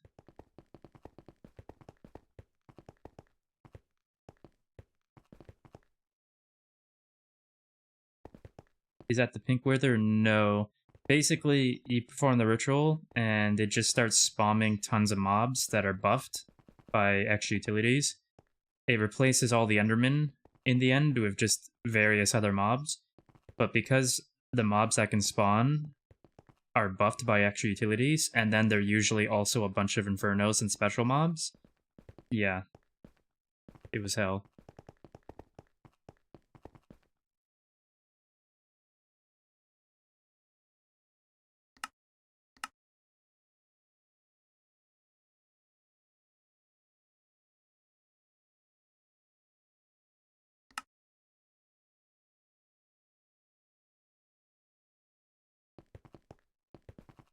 Must have been glorious to watch. Well, it might have been. It was definitely not glorious to experience. I literally was just being pelted into the sky, unable to move, until I eventually died. And what's hilarious is my wand still had Viz, so I was dying faster than I could shield up, and my armor was still above half when I died. That's just how much I was getting pelted.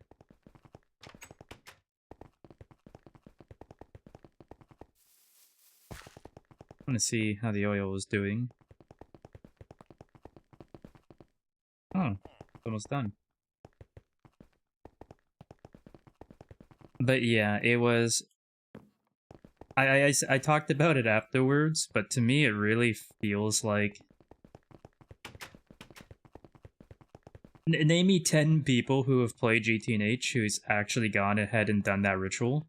I'm sure most people have probably, if they wanted a large amount of unstable ingots, have probably just relied on normal active sigils and then gone into bees to get more unstable ingots.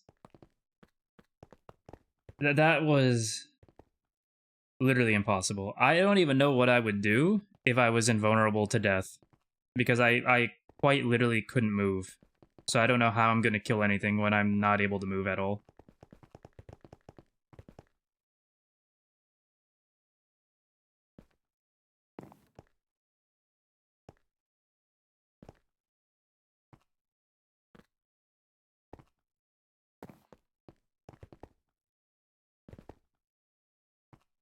You did the ritual. Okay. Okay. What tier were you in? You died quantum armor. Okay, yeah, that sounds accurate. That sounds accurate. I legitimately don't understand how you would even do it if you were not taking damage at all, because I couldn't move. Like, after the first 30 seconds of fighting, I legitimately just couldn't move. I was just being pelted. I'm not exaggerating when I'm saying I was getting hit by like 5 lightning bolts a second and like 5 fire charges a second.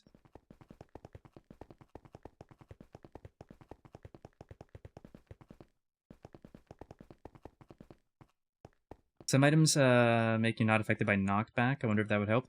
But does it count as knockback when it's that one Inferno that's literally using the force on you?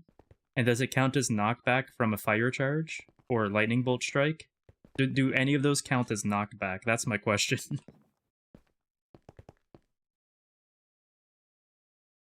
You can also disable most range attacks. Yeah, the blood magic sigil. It sounds like by the time you're able to do any of those things to actually face the ritual, you're probably going to have unstable bees and not want to bother doing it anyway. Which is really reductive when it comes to a game design point, or standpoint, I mean.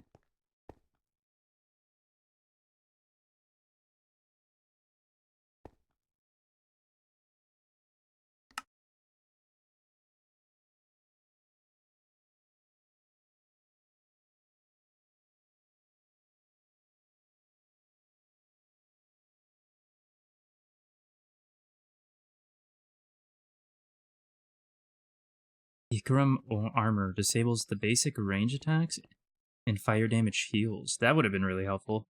I was literally on fire 24/7. I dropped down my blood bucket, and either the fire would go out just before I did, or I'd immediately go back on fire. It was hilarious. Ikram.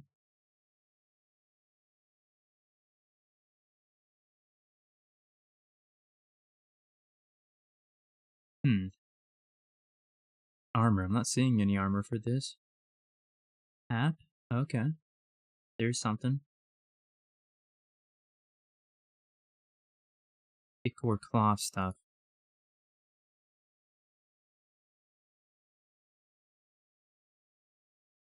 Provides spacesuit capability. Provides hazmat protection. Warping 3. Biz discount.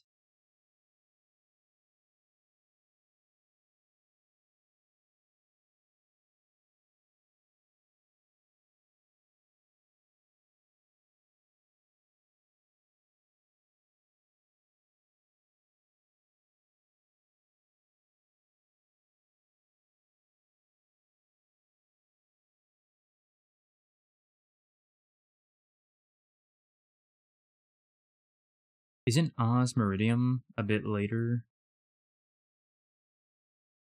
Where do you get this at? Osmium and Iridium?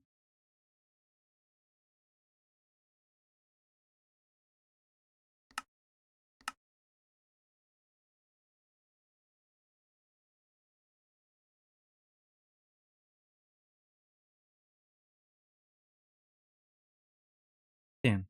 Just went in a loop. I did this ritual later while used Yellow Heart to heal. You can put in Last Stand on it. You can take the Chaos Guardian for hours, flatline for a bit from bees.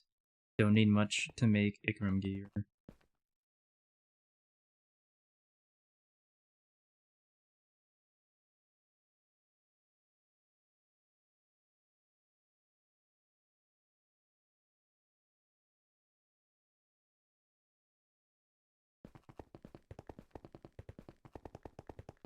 What was the bee called? Hold on. Divided comb.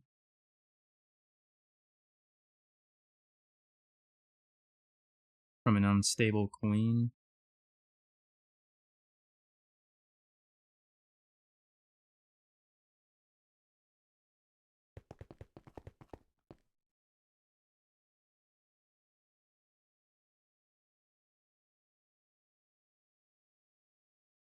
There's also blood magic armor that takes damage from LP instead of life.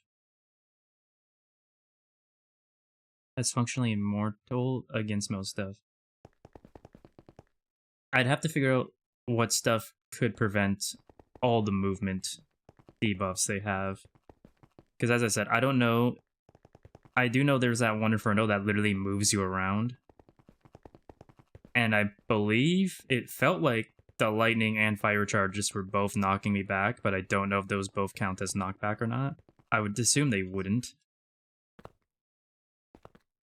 So, like, finding a way to counter all of it would have to be the thing you need to do, more so than damage. Because the damage wasn't an even issue.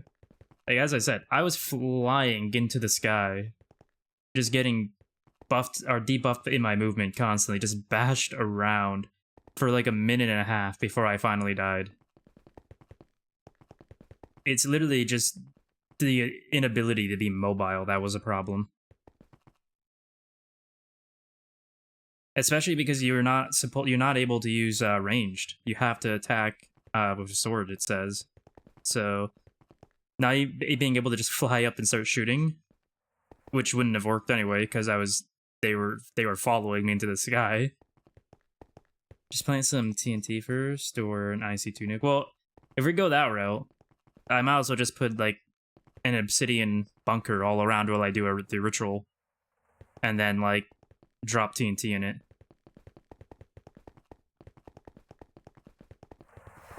Like the whole idea of doing it was I wanted to try a nice mob-related challenge. That's not a nice mob-related challenge. That's just cheesing something that is utterly bullshit.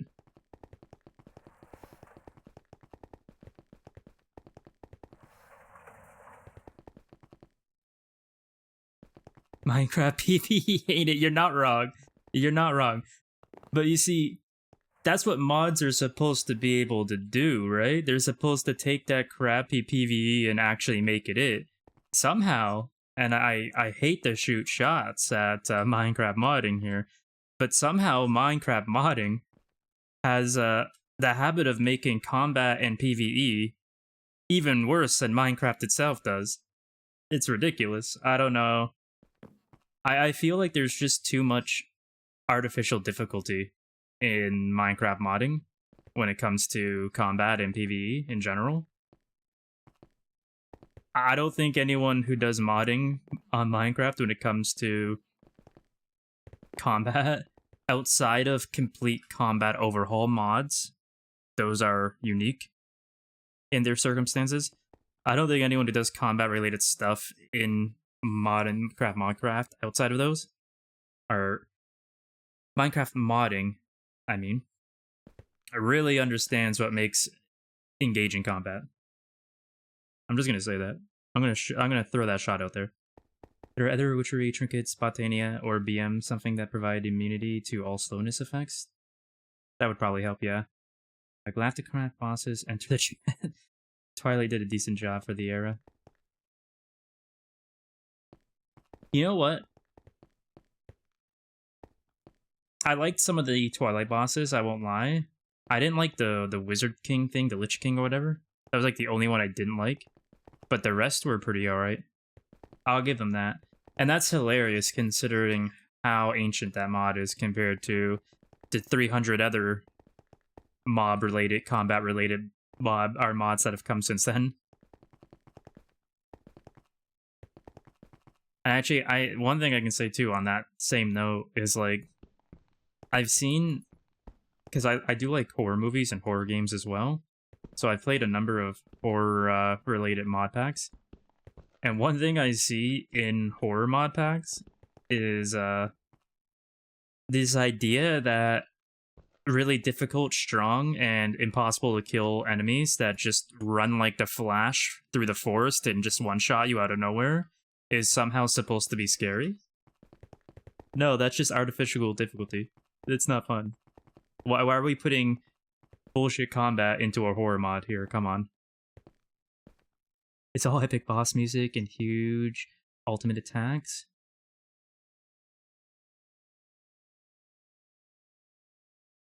And then they clip into a wall and can't move. See, that would be fine if you actually are able to get the combat in Minecraft itself to a actually decent standard. Very few mods I've come across that are complete combat overhauls have been able to do that. And they don't usually get a lot of limelight in huge mod packs at all. Because I'm sure it's difficult for people outside of the mod creator of the whichever overhaul pack you're using to actually make engaging combat with that combat overhaul mod.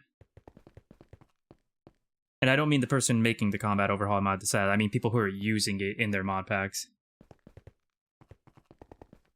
The creakings are a pretty good horror. Luna has been nailing it on the mobs lately. The warden's legit scary. Yes. And here's the thing.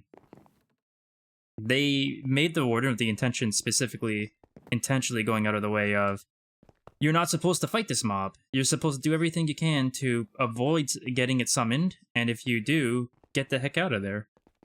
But then at the same time, despite it being, you know, artificial difficulty in the sense that it's designed to be that way, you can actually tactically combat it in a reasonable way and kill it. Unlike me being flung into the sky 700 blocks away from the ground, pelted with lightning bolts one every tick. They learned their lesson with the creaking. Legit can't damage it. Have to find a heart in the tree. Yeah, someone got really upset with the warden. They went, these people actually are going out of their way to kill it. Like that went against everything we wanted. We gotta get back at them for this. Gotta put an actual mob they can't do anything about. Where are we at here? Okay. It's hung. What do you hung up on?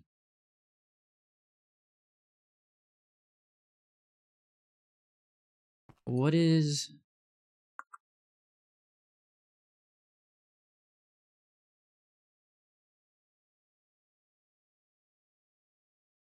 Okay. Okay. Let's go see what's going on with this EBFs. Something's up. Things aren't cooking.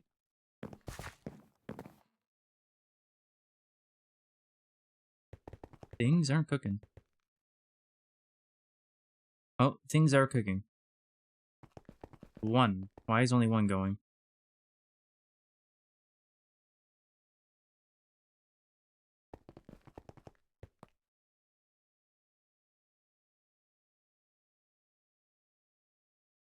Something ain't right.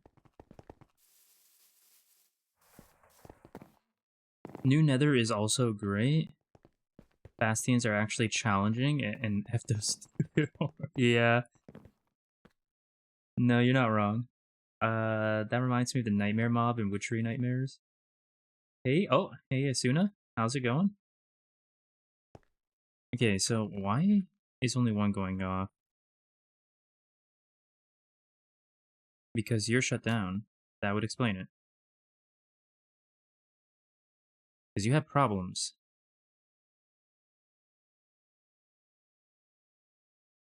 You also have problems.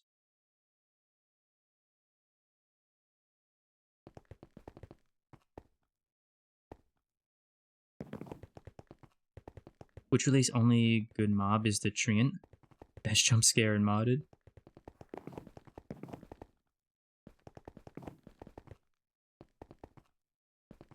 Wait, what the heck is this?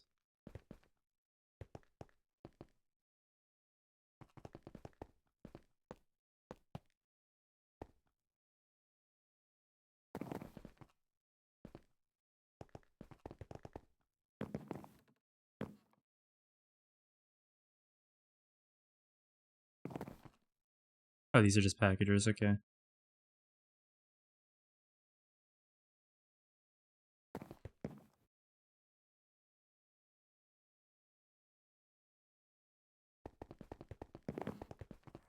Wonder who's doing what where that's giving tiny dust.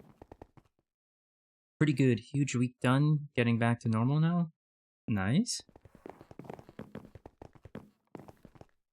Infernos are what ruins GTNH balance, though. Yes, no. Yes, completely. Roguelikes are impossible are pre-nano armor. Mm-hmm. I'm not a big fan of special mobs either, but that's just because of the mix between them and Infernos, but and the thing is, it doesn't have to be so bad. It's just that I don't think there's any care to it whatsoever. It was just like, let's throw this mod in and then do nothing to balance around it in any way, shape, or form at all.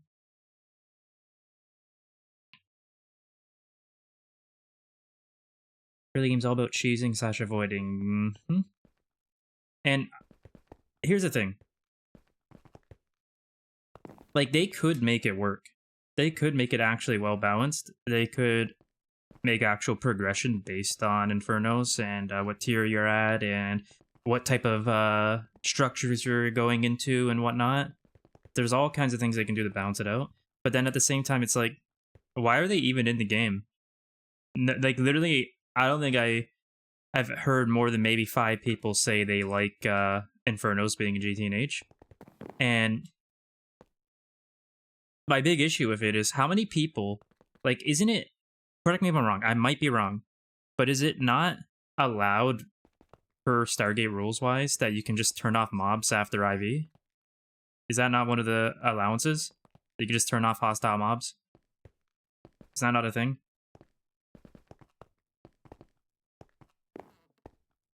Eevee. So it is a thing. So what's the point? Why are Inferno mobs even in the game? Like, why? If most people are just going to be turning off hostile mobs entirely the moment they reach a certain point. It's kind of backwards and makes no sense in my mind. Sean? Oh, hey, Sean. How's it going? Your torch in retreat to get through early game dungeon rating? Yeah. I mean, it's not impossible. It's just not fun. So, is the real issue. Building scaling mobs exists pre 1.12. Well, I wasn't really meaning scaling mobs. I was meaning more so make certain structures related to certain loot that is related to certain tiers.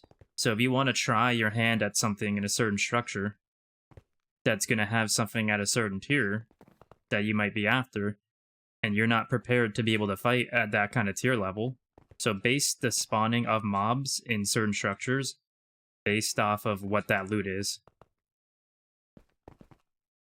That way, if you go into a place and get completely and utterly effed up in 2 shots, you know right away, well, I probably shouldn't be in this place.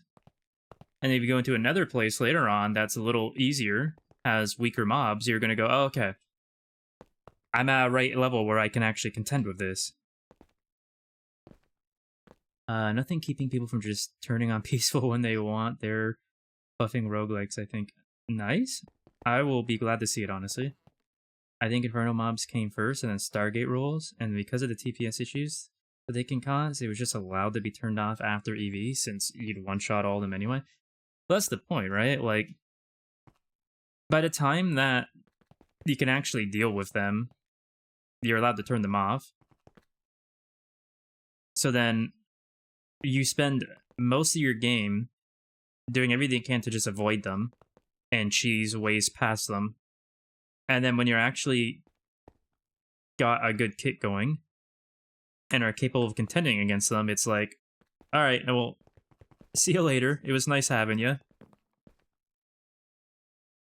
You'd have to be able to whitelist mobs by area. Can't do that in 1.7.10. Or when structure-based spawning becomes a thing. Don't they have unique spawners that spawn different types? Couldn't they just make it so nothing spawns in this area at all unless it's coming from the spawner? And then limit it what it's based off of spawning on not spawner only?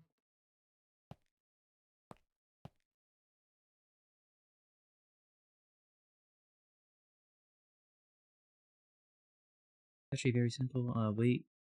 Are witch huts 1.7.10? Not sure. Inferno mobs should be scaled based on your tiering or how well equipped you are somehow. I agree.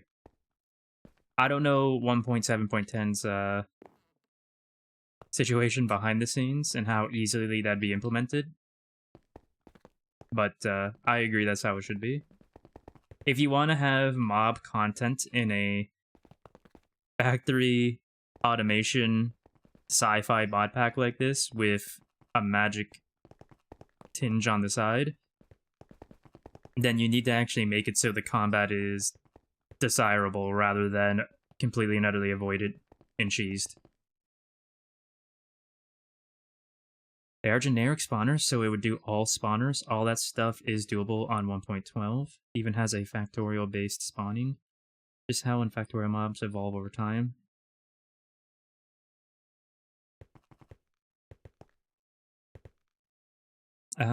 Is there anything else I can do that's like something that would help with any kind of bottlenecks we got going on? I don't know. What kind of bottlenecks do we got going on?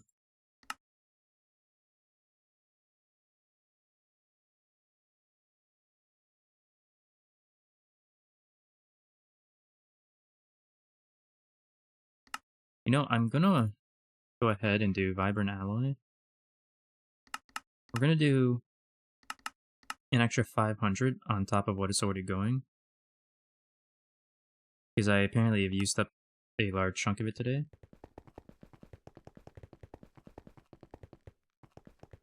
Father Toast made a mod for 1.7.10 giving mob properties and such. It's available on 1.7.10. In 1.12, you have game stages that allow you to increase mob scaling when you hold an item. So it is tier based upon that.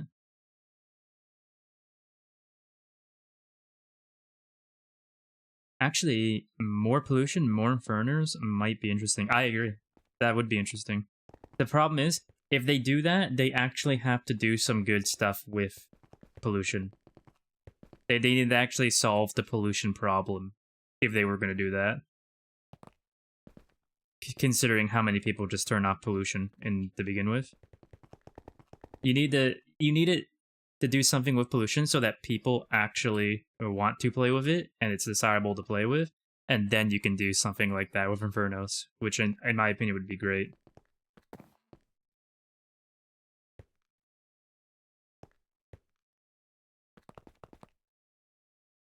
And I do wonder what comes of pollution in the future. It seems like it's something that I'm sure is in the back of their minds, but they just don't really want to touch upon at all. Unless there's being work done to pollution in 2.8 I haven't heard about. I don't think so, though. I wonder if the oil berries are done. I wonder how much I've harvested since I planted the new ones. Let's take a peek. Not done yet, but it's almost done.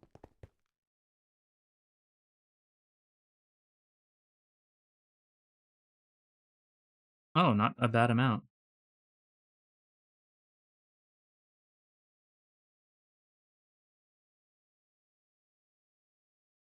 It was 1 to 100, right? Honestly, not a bad amount at all.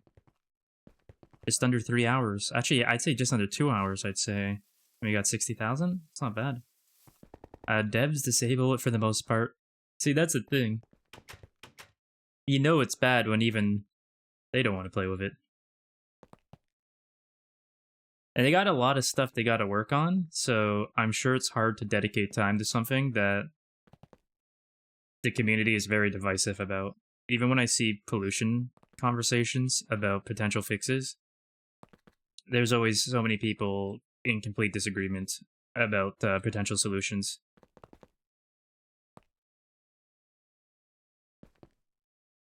Apocalypse mod is the mod I was talking about, and you said that was on 1.7.10. Let me go open that up.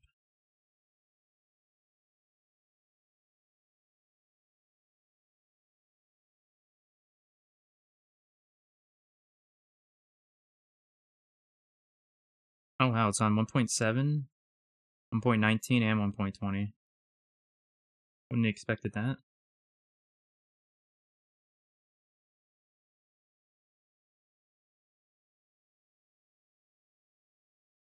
Core concept is to make the game harder over time by using custom difficulty system. The higher your difficulty gets, the better the stats and equipment monsters can spawn with. In addition, every full moon, or every 8 days, a full moon siege starts, and unique monsters that specialize in breaching your defenses are summoned to hunt you down and kill you. Or when it could start raining acid, okay. Lovely.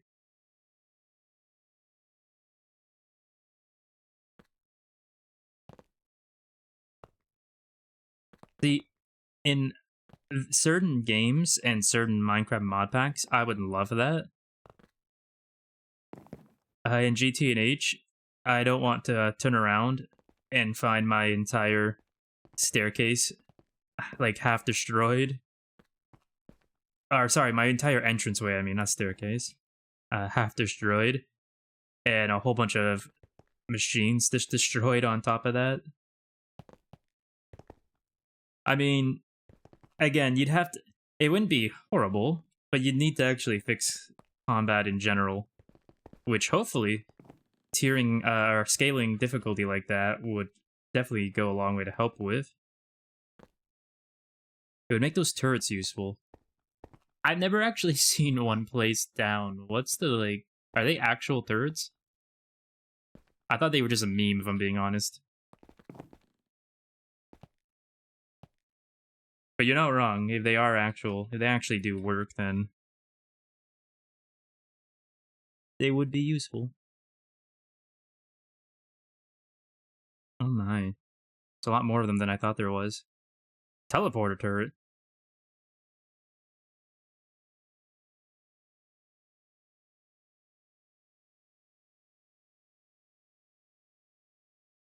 Alright. Petition to just turn GTNH pollution and mob situation into factorial. Get a bit of 3D base building tower defense going on. Actually got to get ammunition or energy to your turrets automatically. I can see the TPS now. It'll be glorious.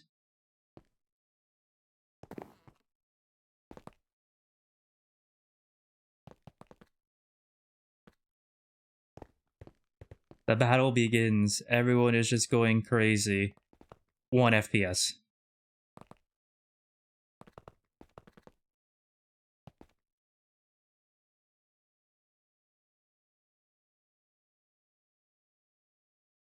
Your multi's getting destroyed by mobs.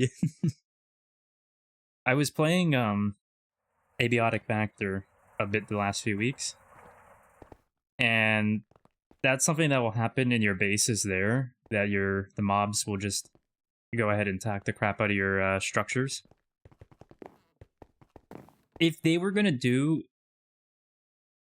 mobs breaking through your defenses to attack you in your base, it would be so hard for me to know if I would want them to indiscriminately attack different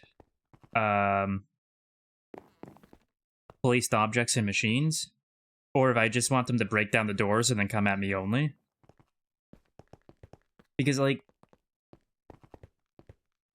I don't know. The idea of defending is great and all, but when you get to a certain tier, right? And the mobs start going really crazy, and the Inferno and specials go really off, and the scaling hits. How bad would it have to get, right? And depending on the size of your base later on, right? How are you, are you always gonna know if something is broken through your defenses? Are you gonna have to get alarm systems to detect mobs and, your doorways even? Alright, that door's broken on Northern Quadrant. Mobs are there. Alarms are going off. Get over there quickly. They've already killed 3 multi-blocks by the time you get there. I don't know. That would give a whole new use to alarm systems, that's sure. Or for sure. But then you need detectors. Do we even have mob detectors? We do. Oh, wait. Detector mob.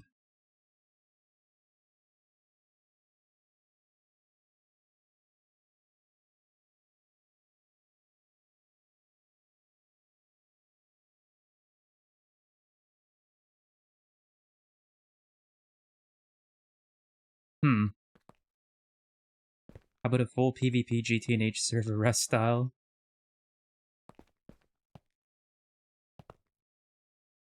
Okay. I mean, I've always wanted to see more PvP in Factorial, where you just have teams on the same world, building their own bases, and over time fighting each other for territory. I wouldn't mind seeing that happen in GTNH, if I'm being honest.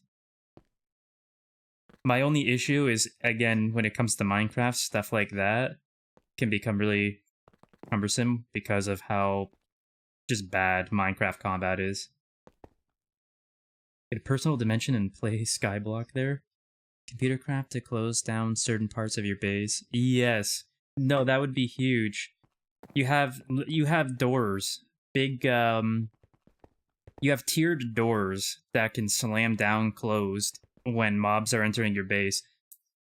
This section has mobs already in it. Close all the doors that lead from that section to the next sections. When they break down that door, start closing down more doors. Oh, yeah. It would give you so much more reason to play with certain things, like alarms, redstone stuff, and various other things like that. Think of all the quicksand that would be put to use. Vanilla does have tripwires, you're not wrong. Table corner tech, New Horizons when... You see, here's the thing. If I did that, I wouldn't be able to play GTNH. I'd just be spending too much time on that, you know? No, not playing that, I'd be spending too much time making that. And the other thing is, I do really love early game survival primitive stuff.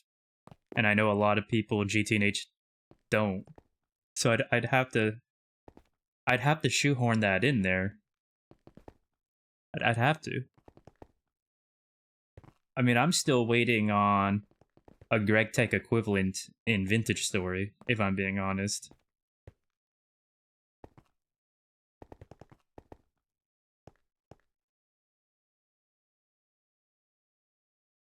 And I do still need to play Terraform Greg one day, for sure.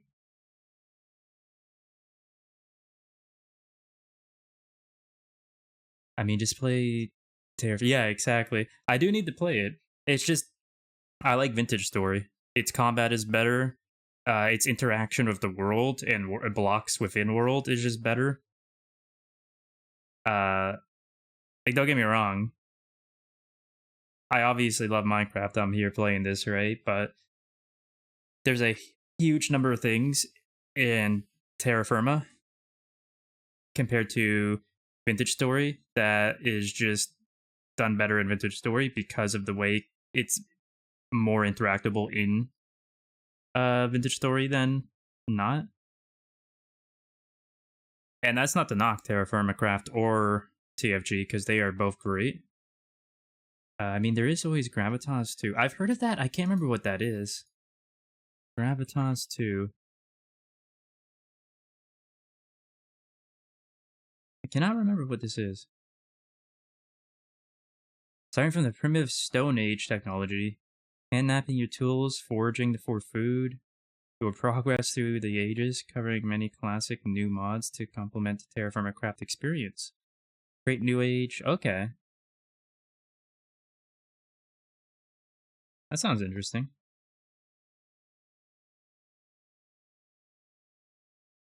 Everything before but gets automatically cancelled when you say but. Yeah, I need to see something about that. Simple OC wafer. Yeah, okay, that's what I thought.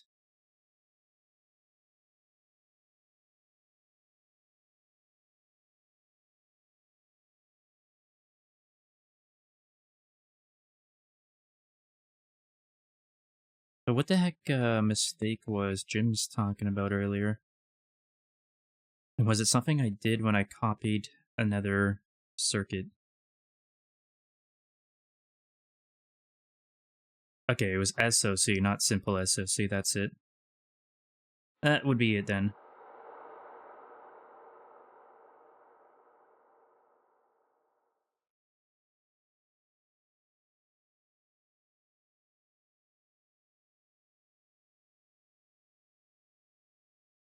Hey, someone told me about Deceased Craft not too long ago. I remember it had something to do with a lot more in-depth in guns.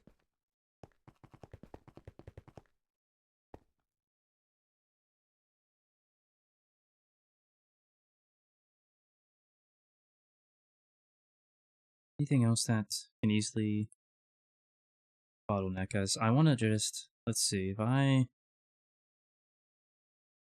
just do EV, because that's the predominant ones we're making lately. We need phosphorus doped, random access memory cards, random access memory card wafer. Let's look at all three of these.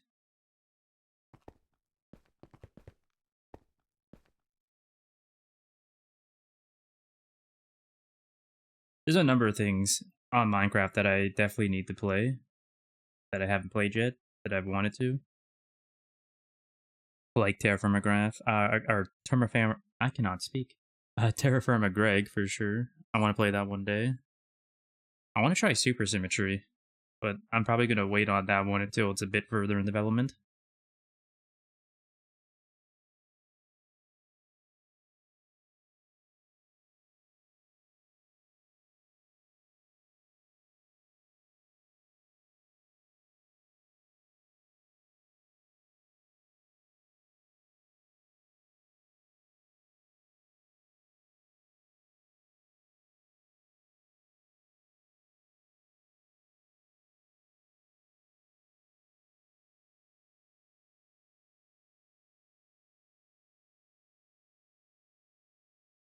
Forward from one, okay.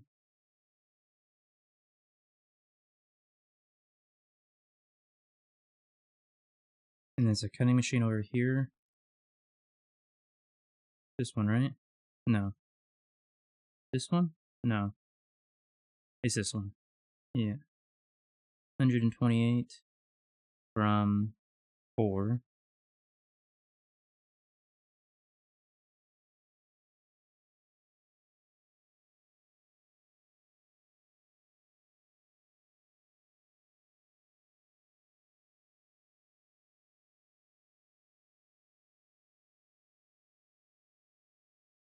Eh. How long was this? I don't think the cutting machine is such a huge holdup. One of these might be, though.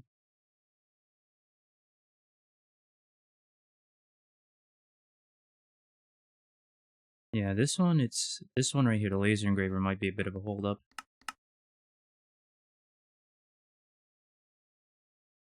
So I think GTNH with weight restrictions fire in the pipe to give you that so you have mine with donkeys and minecrafts or minecarts cause you or because you can't carry much.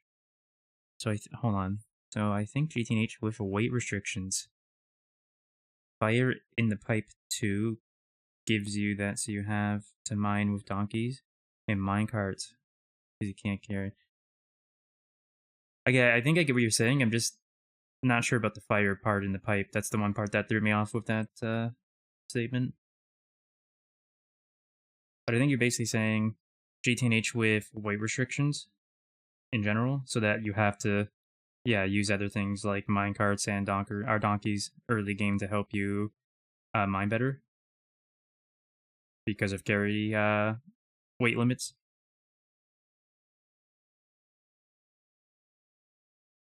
Oh, fire in the pipe is the mine. Okay, that makes sense.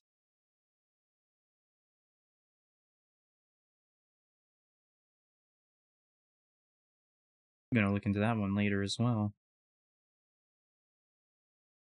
I do agree. I think there's a lot of stuff that can be done early game still in GTNH that I would personally enjoy. But that's again because I'm a very big enjoyer of early game primitive stuff. Because to me, that stuff is in the same vein as progressing through the tiers. It's like the more you go forward, right? The more satisfying it is because the game is changing around you. Your ability to do certain things, what you unlock is literally changing the game to an entirely different game, right? I see that same sense of satisfaction, or I get that same sense of satisfaction early on in more primitive early game starts as well. Some games even have simultaneous weight and volume limits on what you can carry.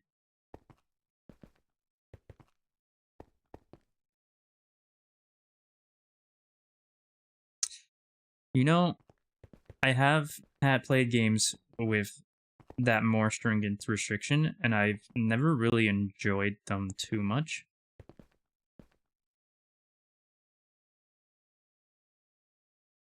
Not really. Not when... how do I explain this?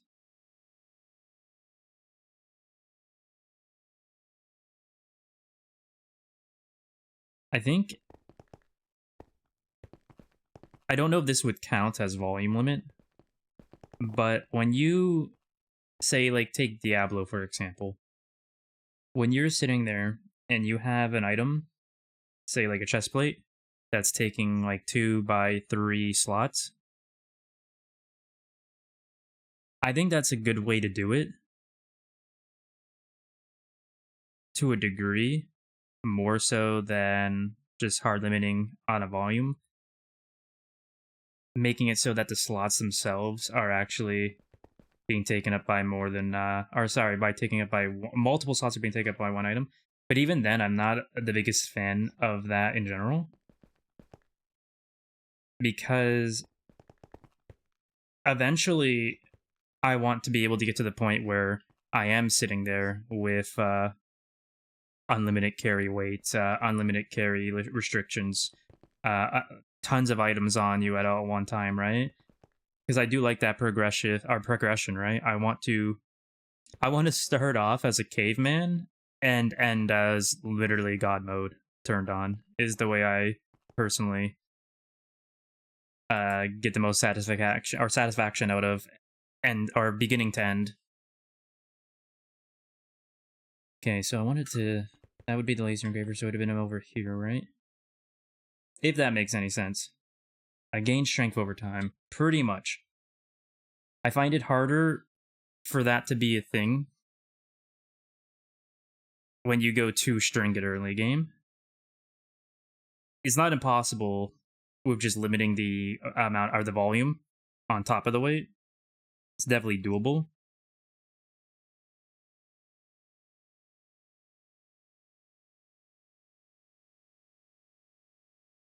It just depends on how you do it. Okay, so this is using green.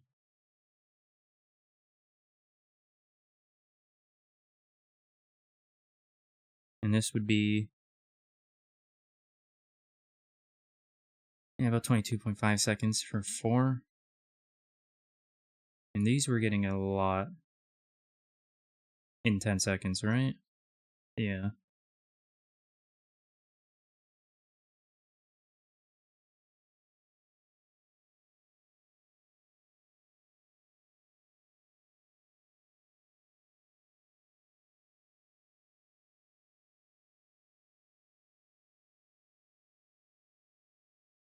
So this would only be the real bottleneck then here.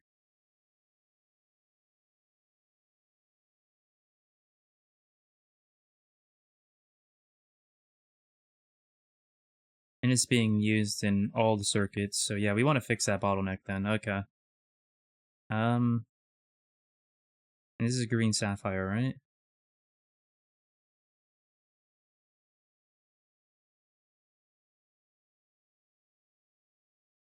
How much green sapphire do we got?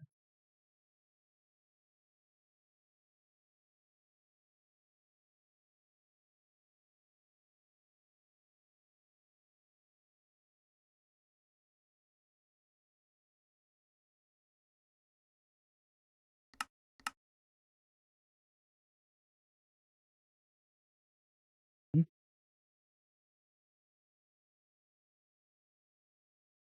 Is there not a...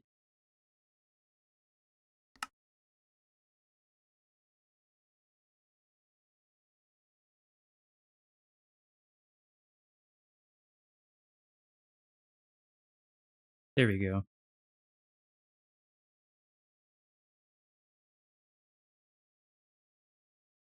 Okay, so then... Damn. I don't think I have enough. Let's see. Wait, we have... No, we have 35 here. Hold on. We can do something with this.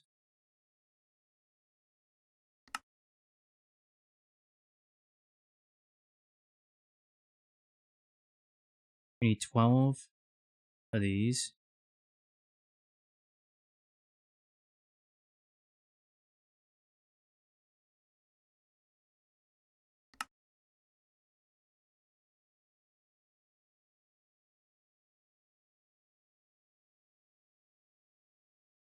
Oh, wait. No. Hold on. Uh...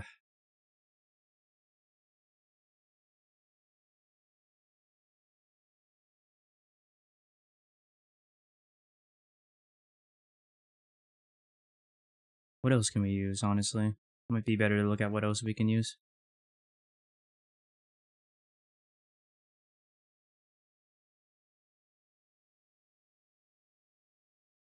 Just whatever this is, apparently.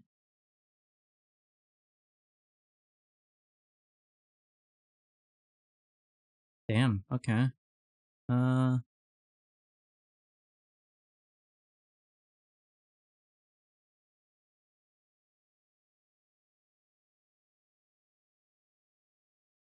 Okay, we might have enough if we do it like this.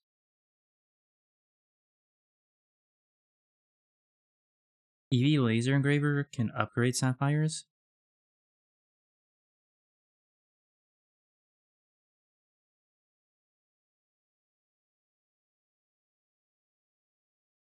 Oh.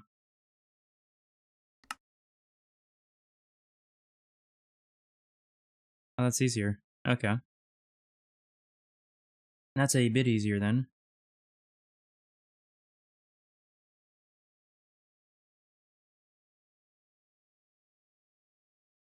I think I still need the same amount, though, of what I've done here, so let's...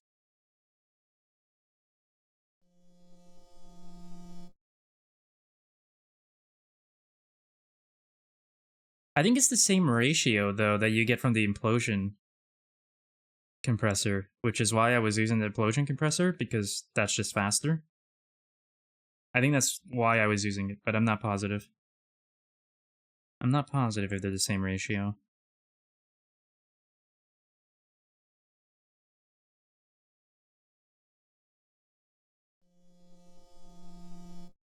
Let's see, 3 to 1, 3 to 1,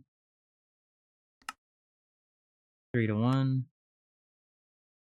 Yeah, 3 to 1. Yeah, that's why I was using the implosion compressor, because it's just faster.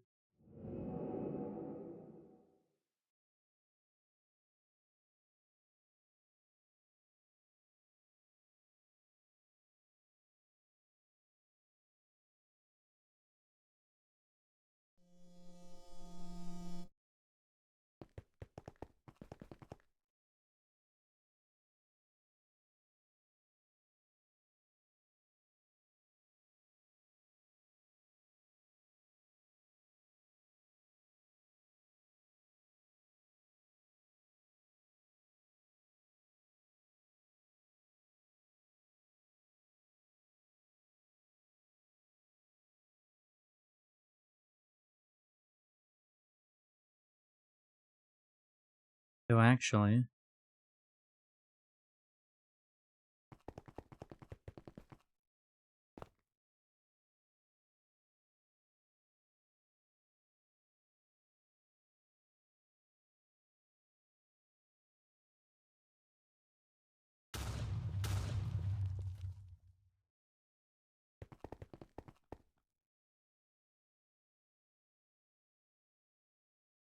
that should be all I need.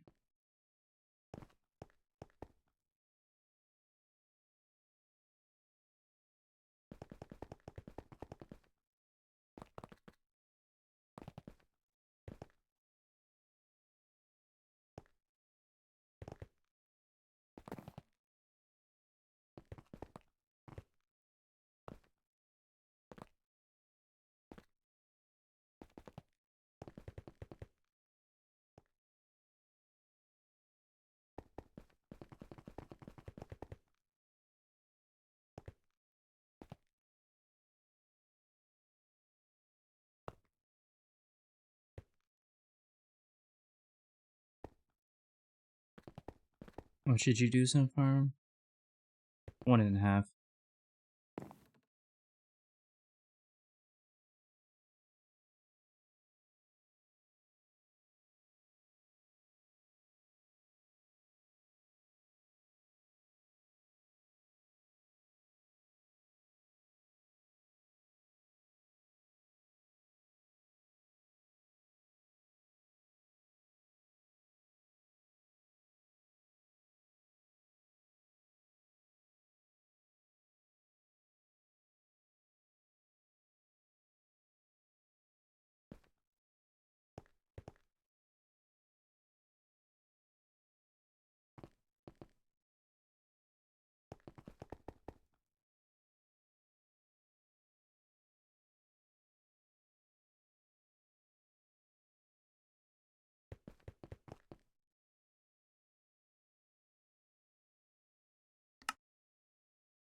Theoretically, that should still work.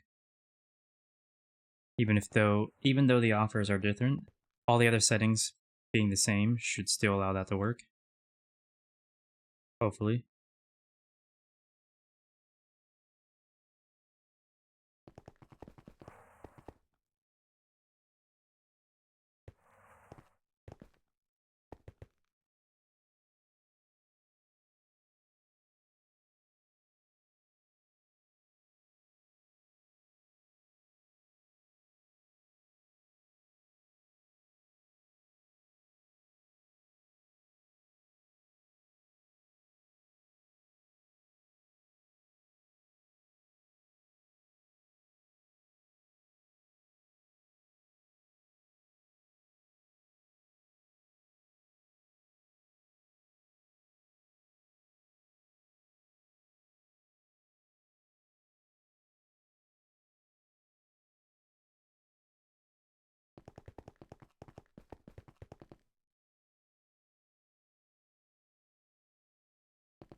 You know what I didn't check, though? What I probably should have checked?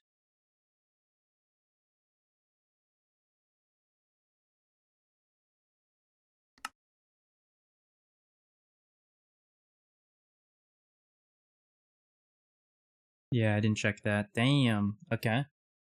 I should have checked that.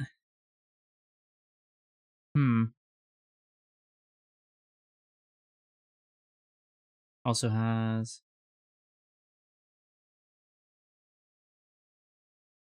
recipes with red as well.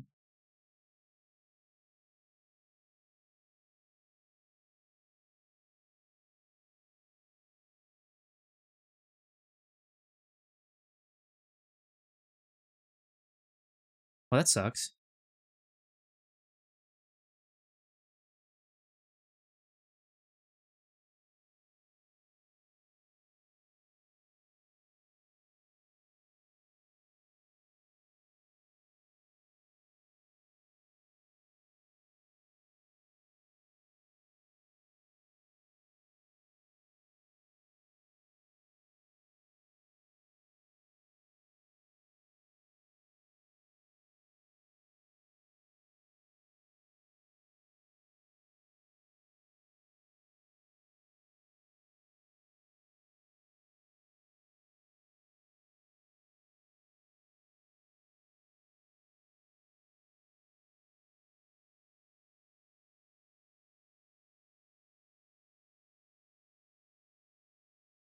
I'm glad I checked that now rather than after. Or later, in general.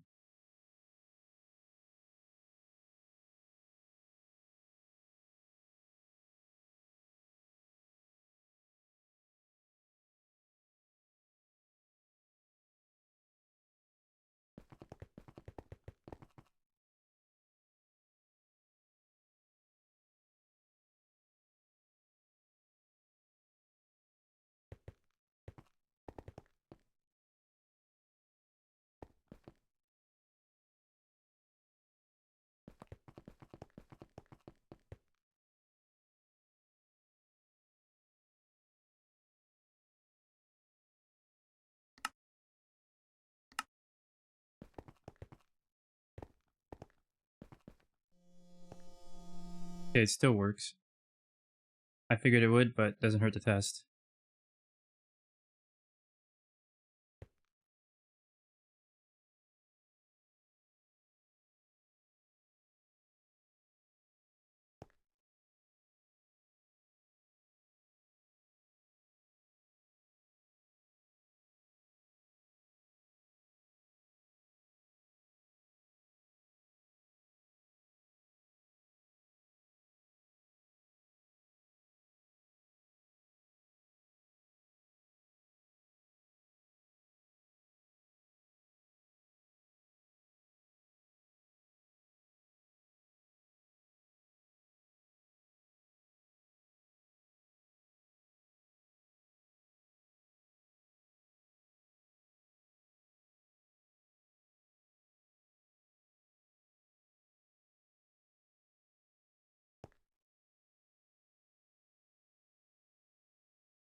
You know, it doesn't hurt to doing a bit of extra on this as well, I guess.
You know what? Hold on.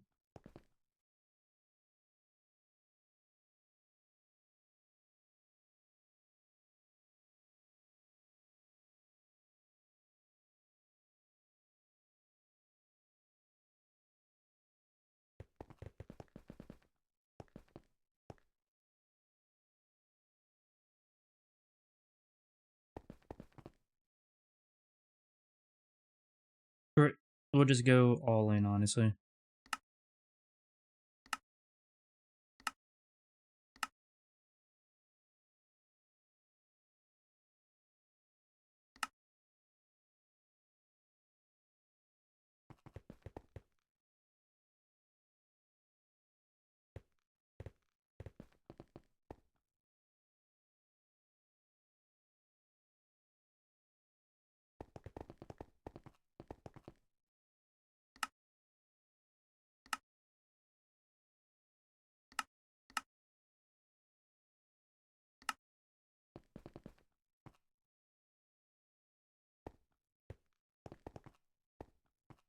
They're all working. You like to see that?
Alright, this is what I like to see.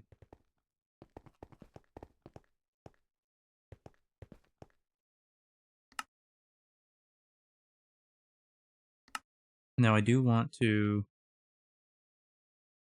test this. I didn't realize we had so much of this.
Was it 100 circuits in what? 12 minutes tops, I'd say? That's a huge improvement to when we were taking, I'd say, what was it before? 2 hours and some change, I believe, to do 100 EV circuits. We were coming up in the world.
Well, that's the next bottleneck. I think I know something we can do about that, maybe, hopefully.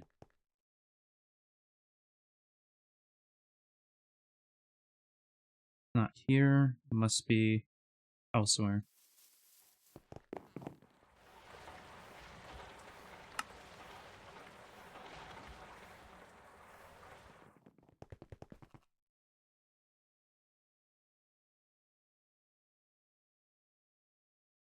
The heck? It's over here? Kind of surprised by that.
Oh, you don't need a pump or anything on the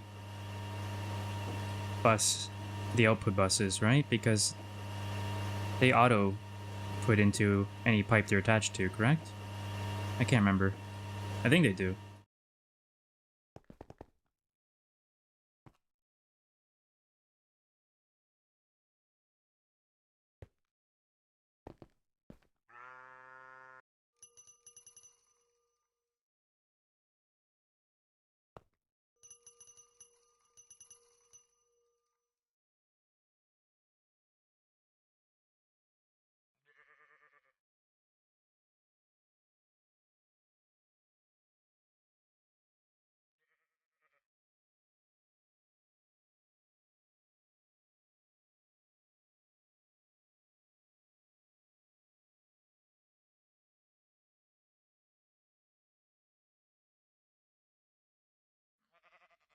Actually, hold on. I don't know how. They should have one over here, actually. Let me check.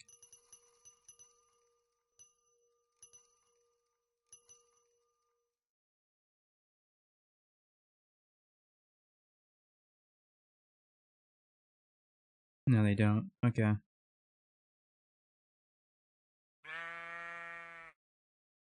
Need to double check back this way then.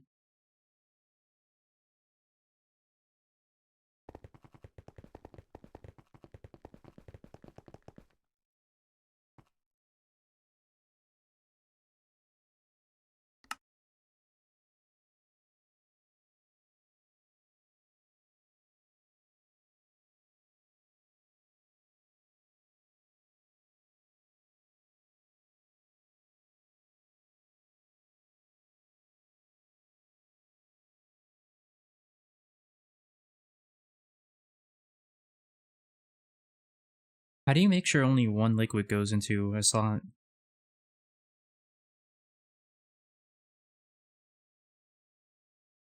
Also,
I guess it just automatically does it. Neato.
How can I do this?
Oh, they're both 16. I didn't realize that.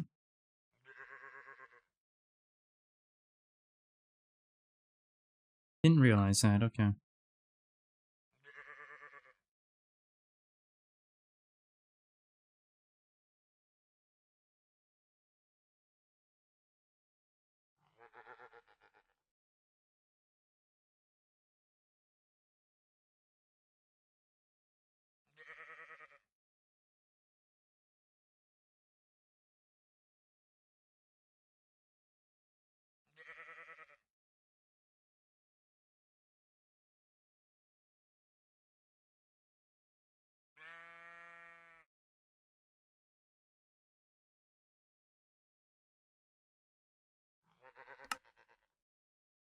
What is the crap time on this? Okay, obviously this is stuck.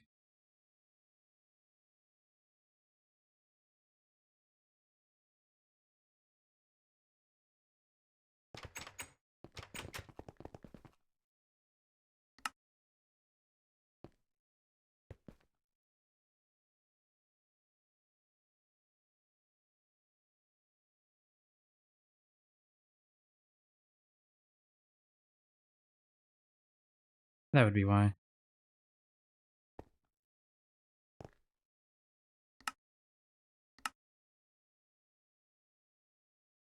I forgot the terminal over there was not a fluid terminal, or a fluid pattern terminal. So I couldn't make a fluid pattern. Which is really annoying. I need to get those automated so that I can start replacing them all around the base. Because I just expect them to be fluid pattern terminals, and they never are. Still not working.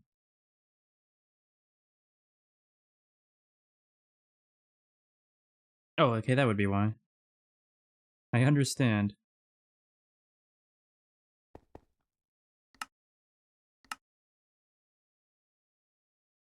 Give me that back.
You...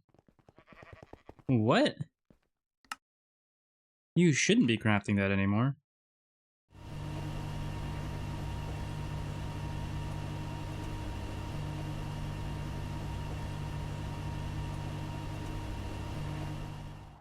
Okay, good.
Processes up to 256 recipes at once.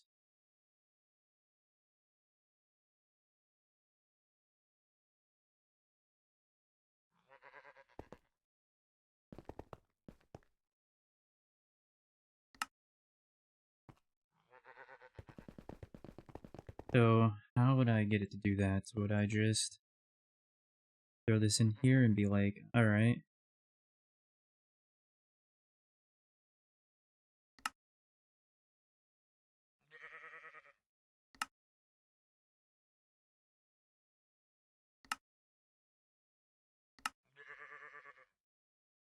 I think that's the most I can fit in that slot.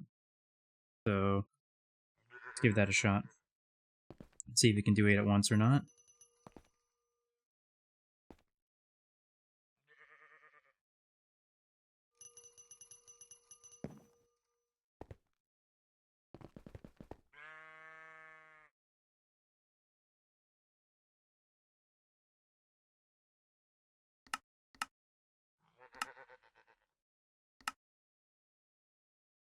Crafting for...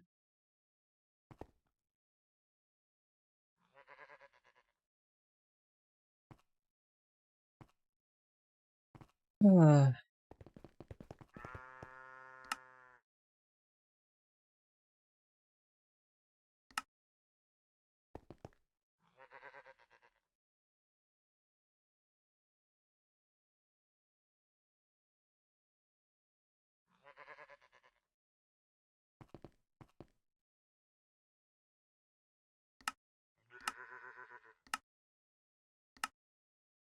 crafting 8.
Alright, I have a feeling this will work, but we won't know for sure.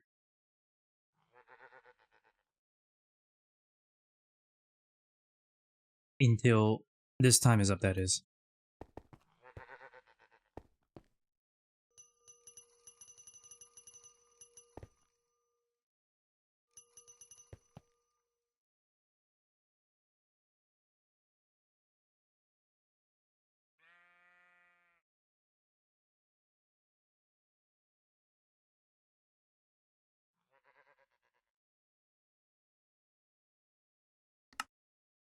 Two times 8 should only be 16.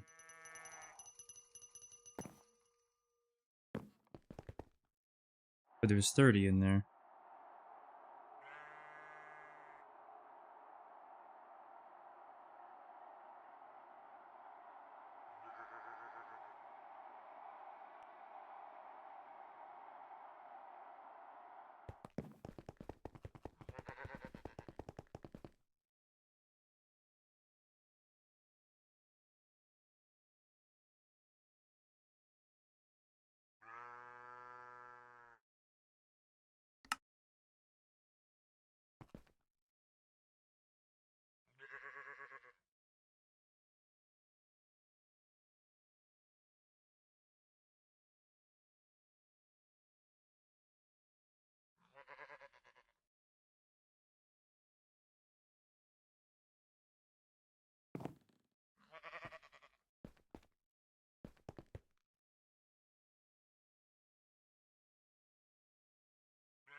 It's only doing 4.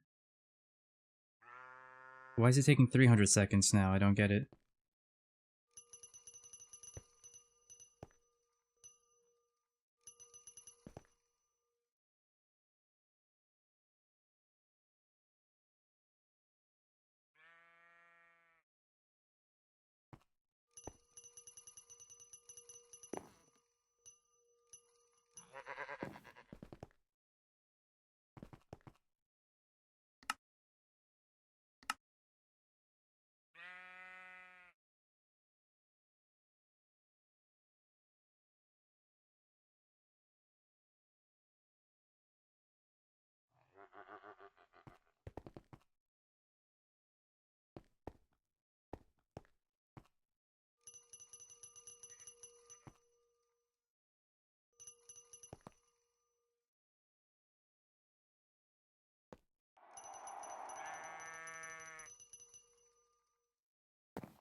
That's why it's not doing 8. But I don't know why it doubled the time. It shouldn't have doubled the time. But I know why it's not doing 8 and why it's doing 4 instead of 8.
Why is it just increasing the time? I don't get it.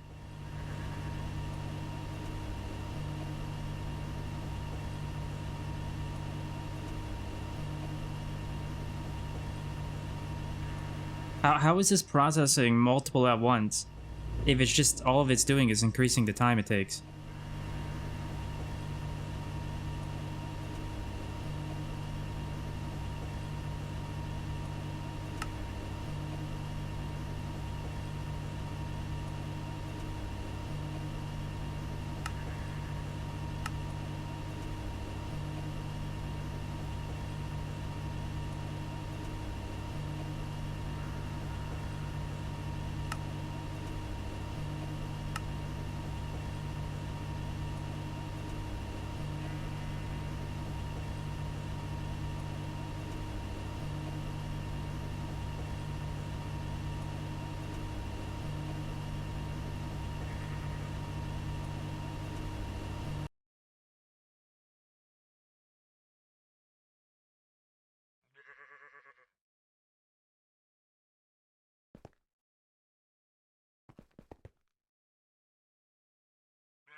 This is such a slog to do testing on. Holy crap.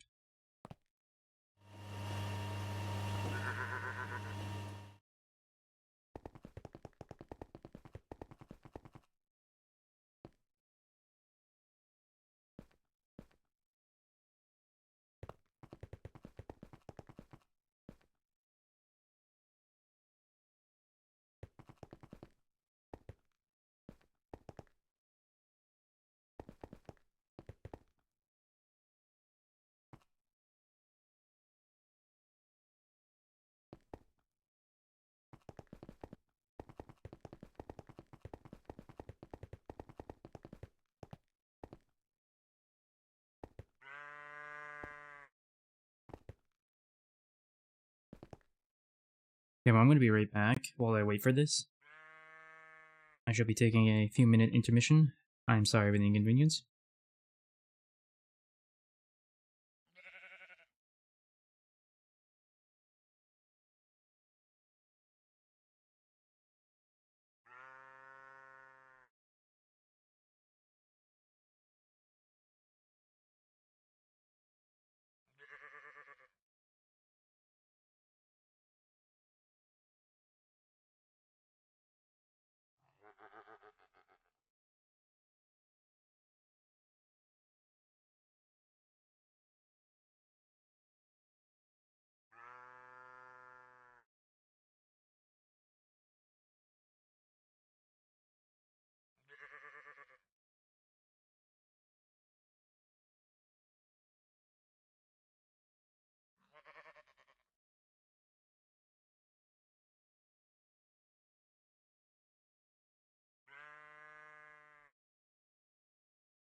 Yep, of course. Why not? Why not?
Halo jumper. Hello. Did you get the egg? I can't remember what you're talking about. So I'm not positive if I did or not.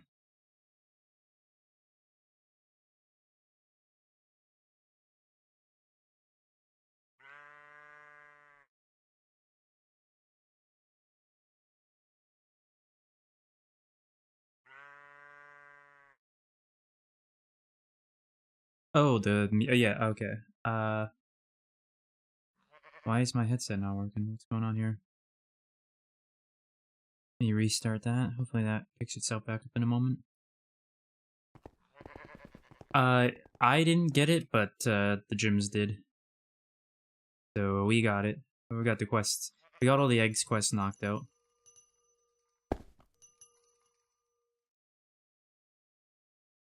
That should work, even without this. Yeah, no, I couldn't solve it. It was just not happening with me.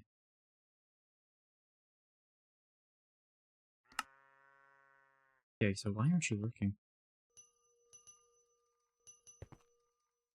By all rights, you should be working from what I'm witnessing.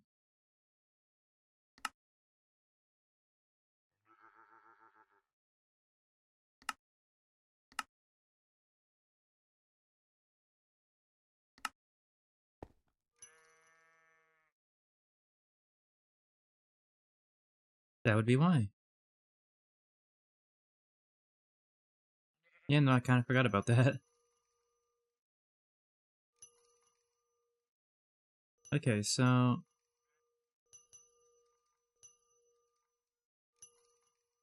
Irritating? Of course that broke.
Okay, let's try doing this, I guess.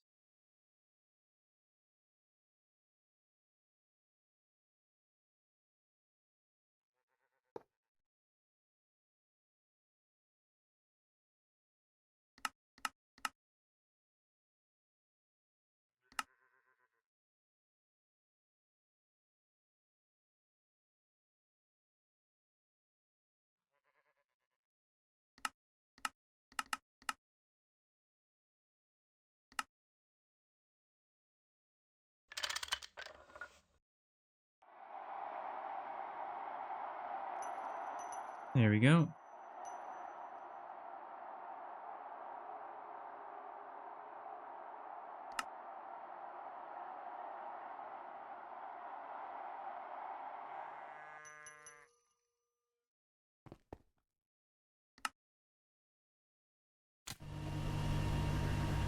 Doesn't seem to matter if it's on batch mode or not. It takes the same amount of time. I don't understand how does I don't understand how parallel processing works in the Mega Blast Furnace. It just seems like I'm putting in... Nah, I just don't get it.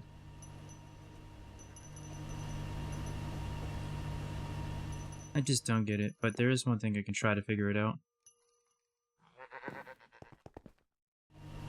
But yeah, my confusion lies in... So the recipe is supposed to be 60 or 600 seconds, right? Earlier, when I was doing a pattern that only put in enough to do process 4 at a time, instead of taking 600 seconds, it was taking 300 seconds to do 4.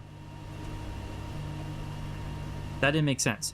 But then the other thing is, when I was doing the Mega Blast Furnace with just a recipe that could take, or it could do 1 boule at a time, rather than 8 or 4, it was taking I think it was 150 seconds. None of it made sense. It should all just be 600 seconds. I really don't follow. But I can test, which I should check over here.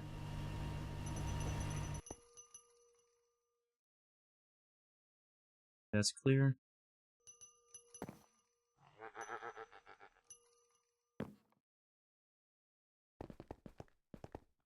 Alright, let's go test it over here.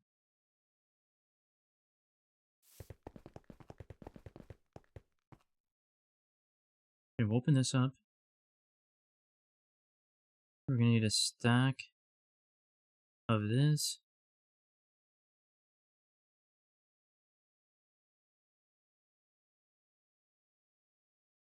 Two of this.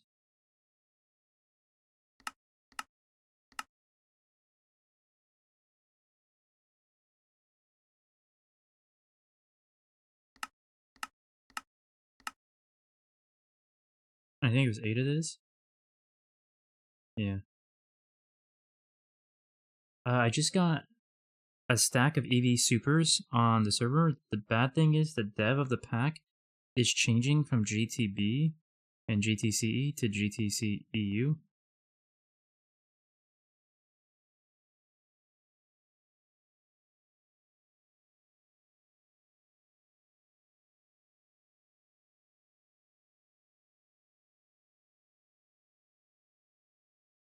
What did the differences mean there? I'm not entirely sure.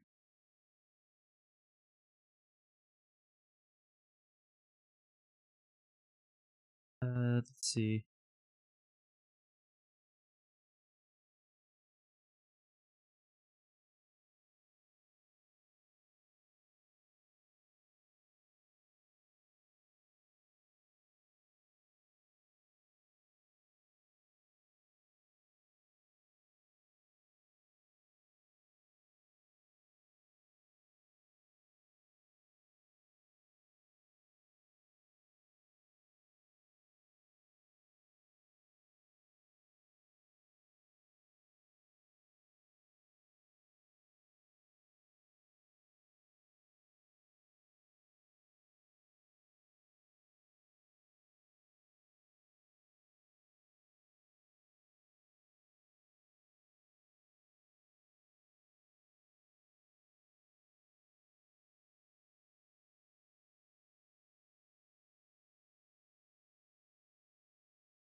I'm not sure. I know, well, I know the difference between GTCE and CEU. I don't know what GTB is what I was trying to look up.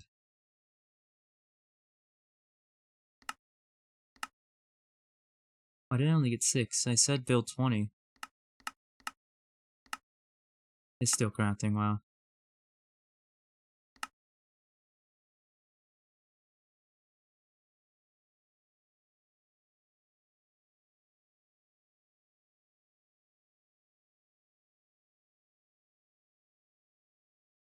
GTB is a way to build more block. Okay, I didn't see that part. The reason for the switch is because every update, some of the origin was getting deleted automatically. Well, correct me if I'm wrong, isn't the older one, Community Edition, isn't that, like, hasn't been updated in like 4 years? Nothing going on with that at all? No changes, no bug fixes, no anything with it? Whereas the modern, which is the unofficial Community Edition, isn't that still being worked on very frequently? But it's just also, because it's newer, there's not a whole lot. It doesn't have as much to offer in it as the older one. I'm just trying to refresh my memory on them at the moment.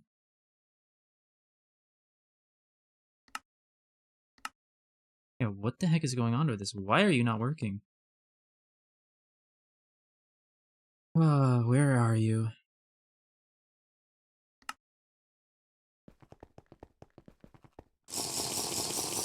I believe that's like the major differences between the two. Well, not the major differences, but I believe that is the case between the two. One is not being worked on anymore for years, and the other one is doesn't have as much to offer because it's newer, but is still being worked on.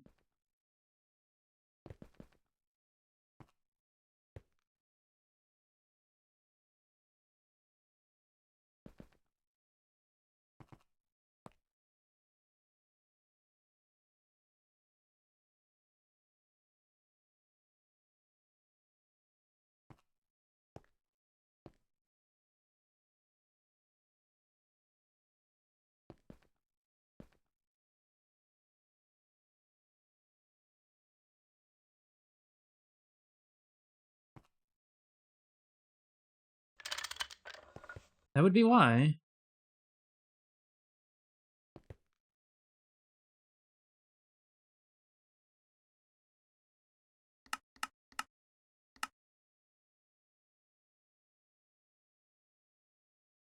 Okay, there we go, that's working.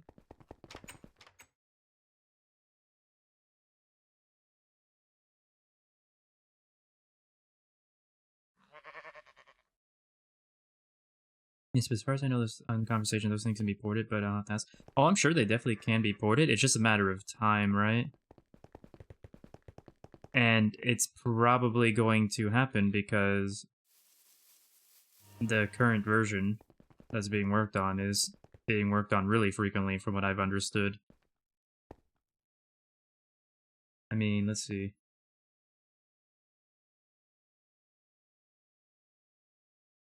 The most recent update was a week and a half ago.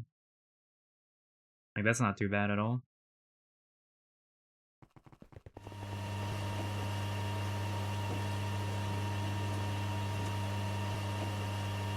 How are you?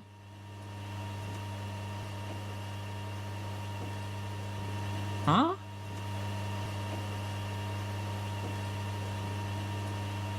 How is this crafting right now?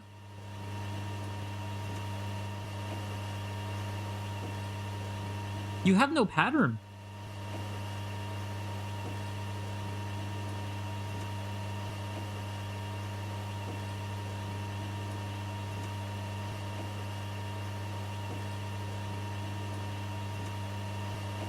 You have no pattern. Hold on.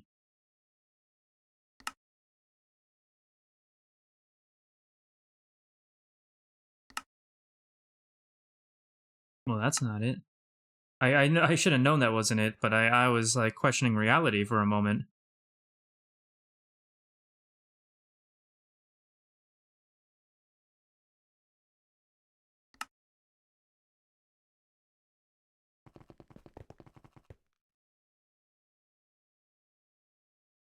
I don't understand how that's going. That doesn't make any sense.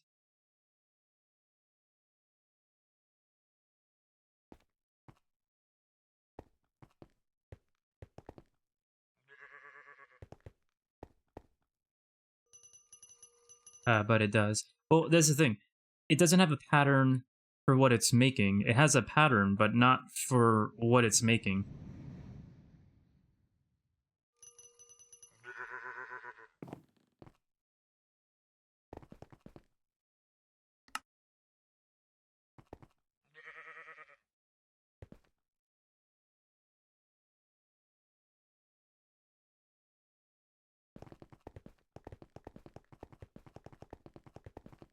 Come back and look at it. It's got Aquita doped mana crystalline silicon bool, but it was crafting the phosphorus doped bool, which it doesn't have a pattern for.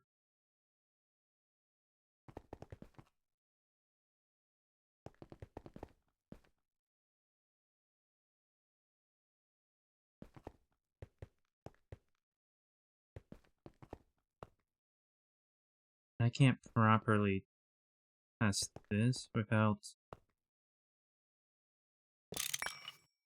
I didn't mean to break both of those, damn.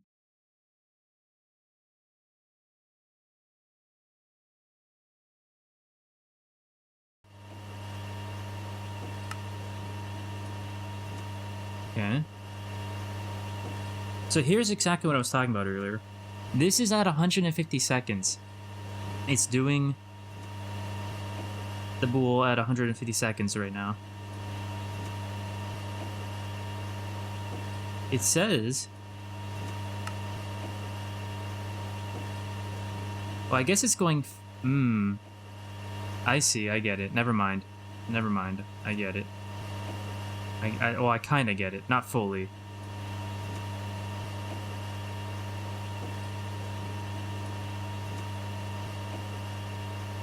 Not fully, but I kind of get it. Hold on.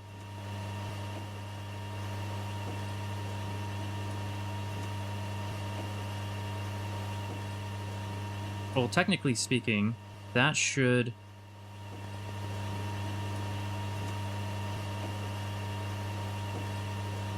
This is being overclocked to EV.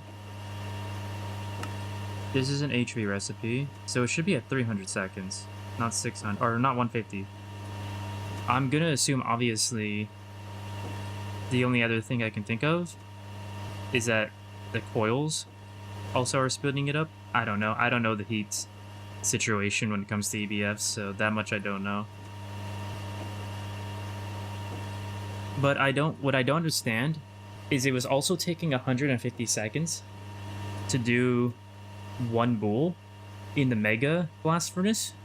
But then when I did 4, as I mentioned earlier, it took 300 seconds. And then when I did 8, it took 600 seconds. Why is the time changing the more it's doing? It doesn't make any sense in my mind.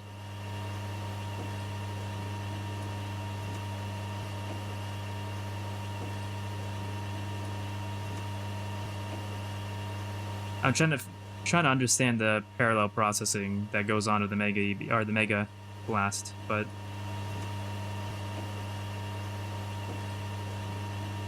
because it starts with a high heat.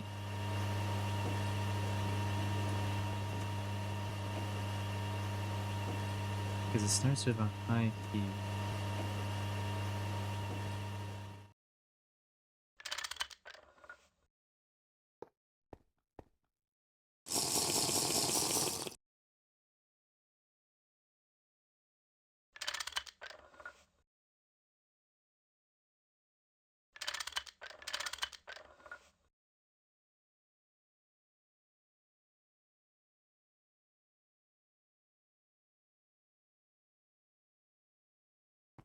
That I don't know. I haven't had a chance to play with it. Okay.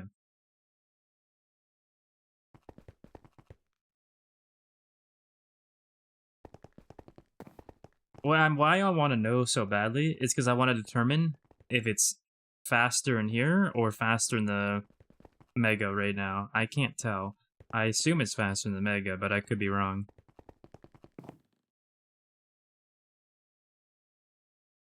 The other thing I'm confused about is, like, doesn't matter if it's on batch mode or not. Doesn't make any difference, it doesn't seem, so...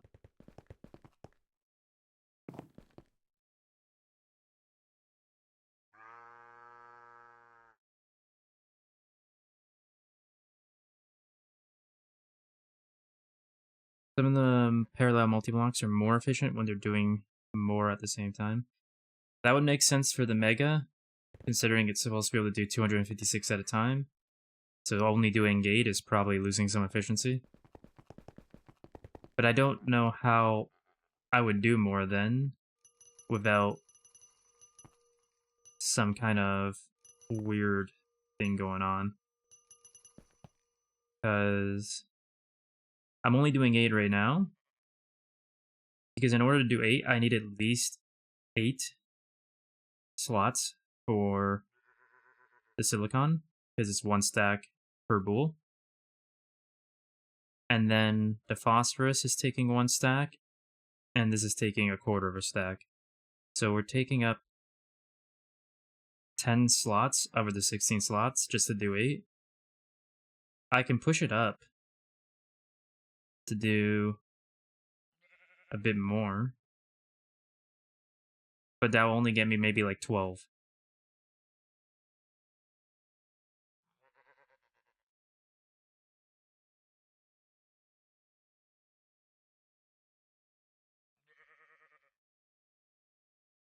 Oh, if you do 8 at once, you do that 600 seconds, you're still doing 2 at... Yeah, you're right.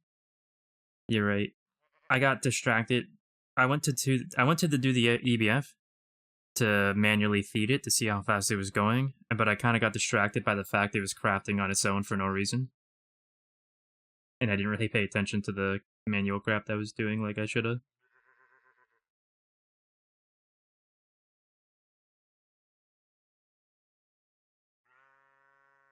Because if we do a stocking bus to just put in the 3 ingredients, they would just automatically start going off, right? Like that would just auto do it infinitely until it runs out of material. So what is a way I can do this?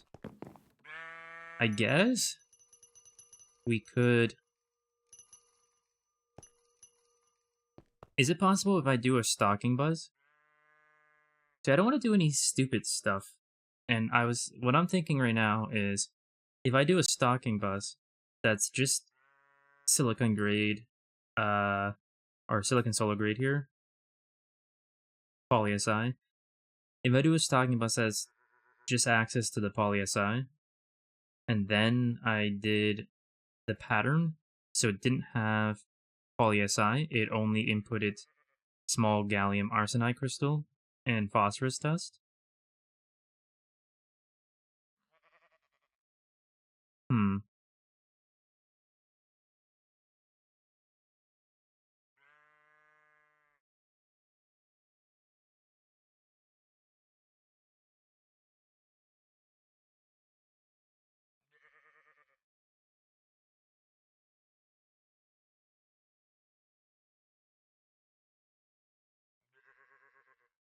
Let me think for a moment.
I can't get this to be a perfect amount, can I?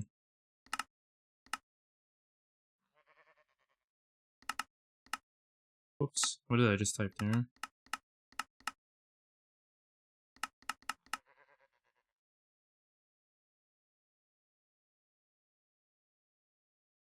No, I just can't.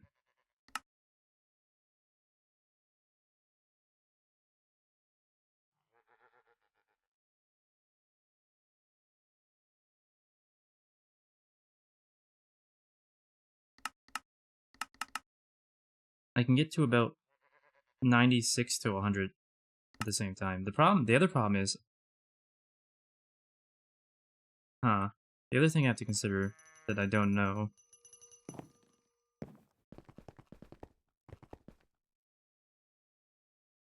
is the more being processed, I would assume more energy being used, right?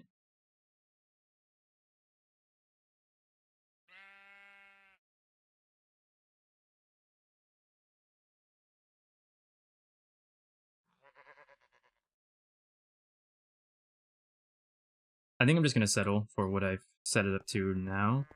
8 at a time is still better than what we were getting before, and faster.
If you're able to change the coil blocks in the MBF, it should be faster. Oh, for sure. We just, we can. That would take literally a day or two of crafting time.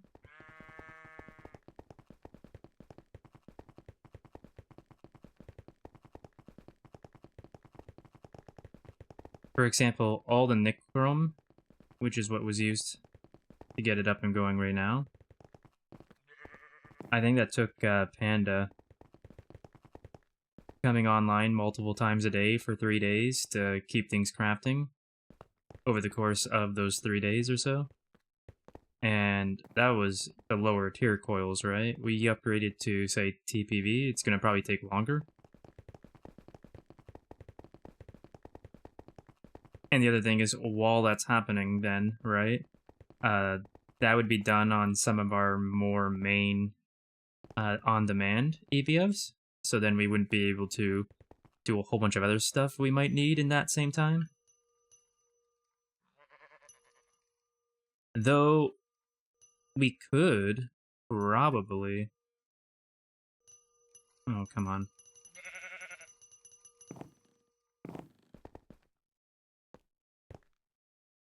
Now that I think about it, we could probably... Let me check.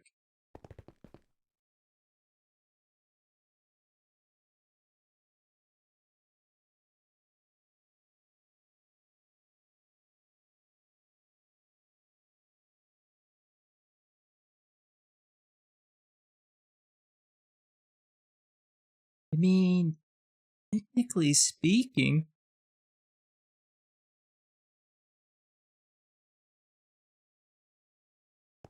We could use the Mega EBF to speed up the processing of that. In fact, I'm gonna do that. I'm gonna, I'm gonna add a recipe to the Mega EBF for TPV ingots. Hot ingots, at least. Well, the problem with that, though, we don't have the Mega vacuum freezer up.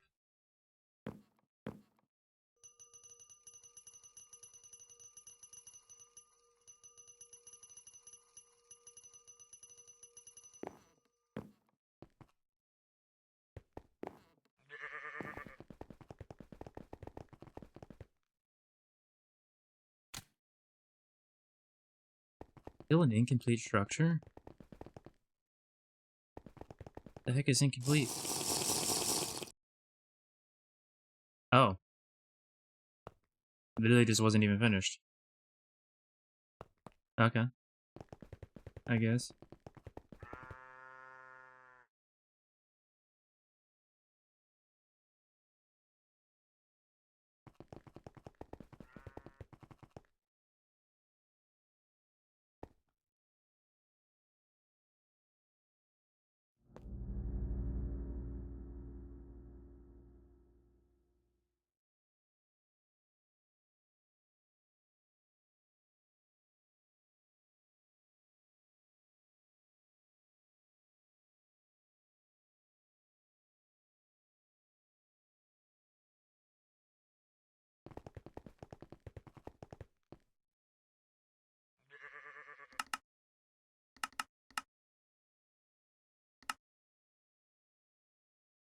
Could be something else I catch. Well, here's the thing. We don't even have these ingots auto-craftable to start with. So, I definitely wouldn't do that. The other thing is, if we're going to be building that much anyway, you might as well go big, right? The main reason we didn't before, when we were setting this up originally, is because we couldn't occupy the main EBFs for too long, and we were having power problems still at that time, so that probably wouldn't have helped it if we did. But, yeah, no, I just kind of clicked. I can use this to do the TPV, I'm pretty sure. In fact, one thing I didn't check, let me check.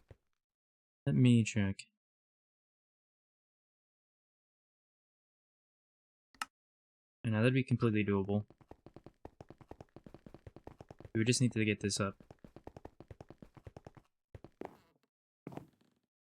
That way, we wouldn't be hogging the single vacuum freezer we have.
Okay.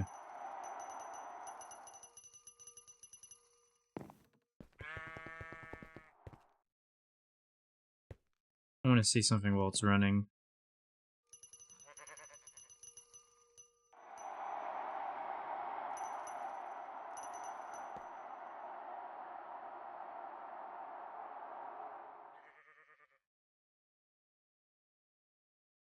Well, it's currently not having any power shoes. It's only using half of what it generates. Currently generates 7,580 per tick, but it was saying Ivy.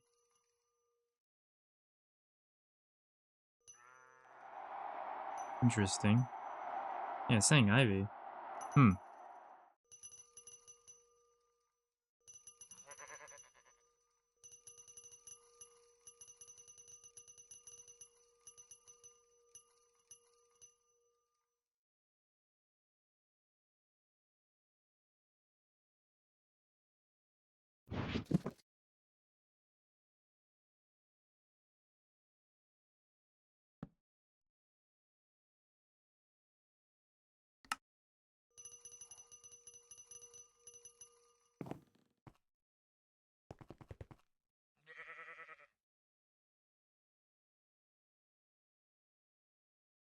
They went way faster than I thought they would.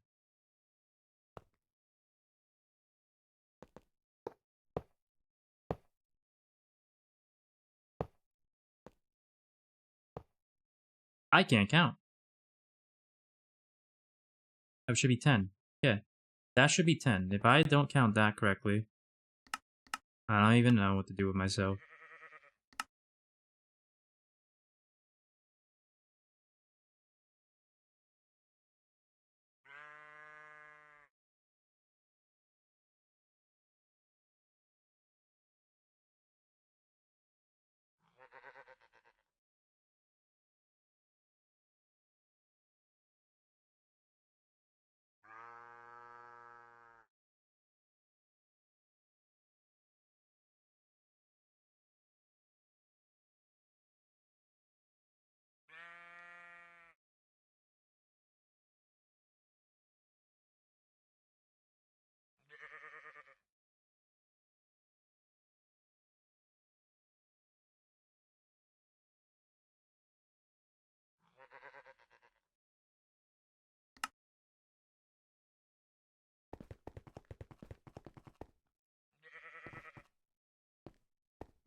Wait, why am I going down here?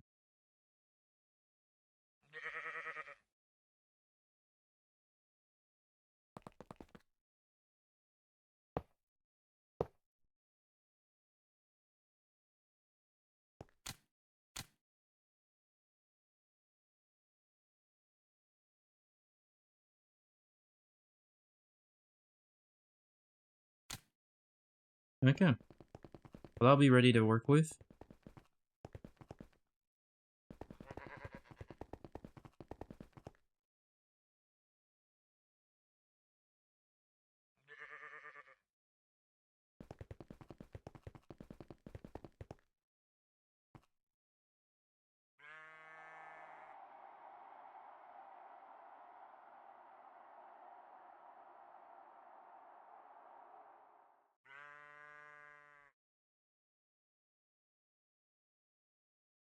Oh, whoops. That was saved to the wrong folder.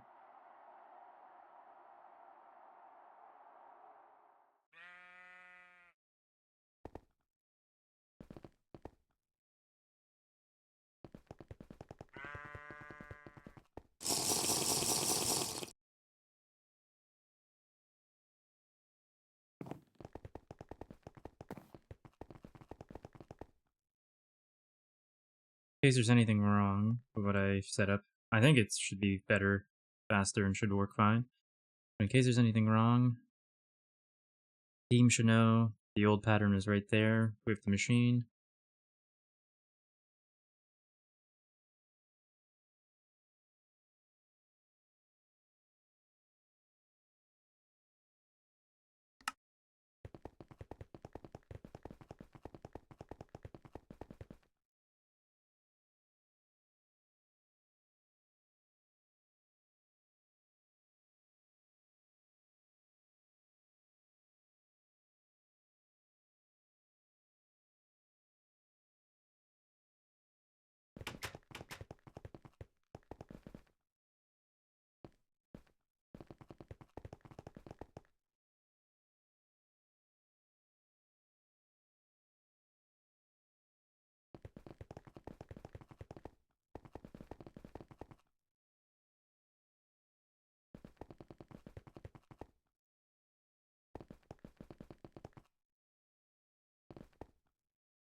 Never mind.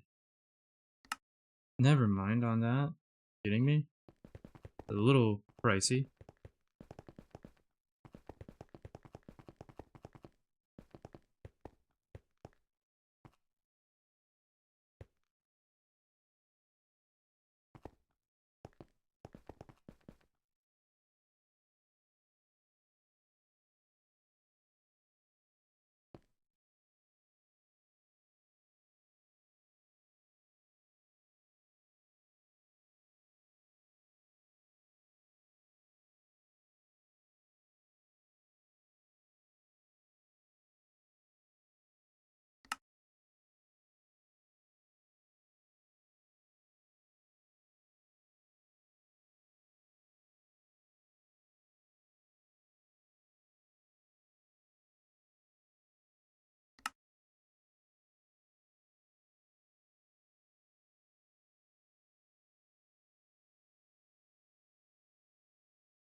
Alright.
Alright, let's get this running again, because we're going to want more oil berries for sure.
Huh.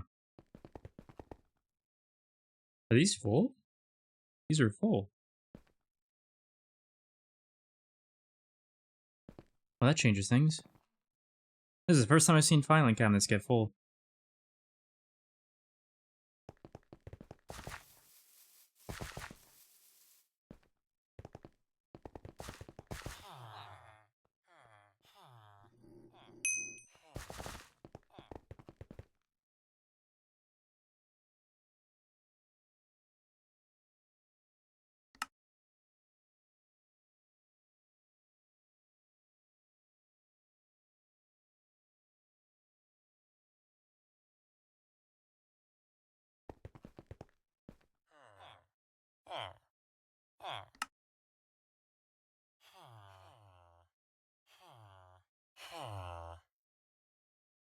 The heck? The heck is this sorting? Hello? Game? What is that, like, huge troll? You're not even sorting, you're literally just trolling.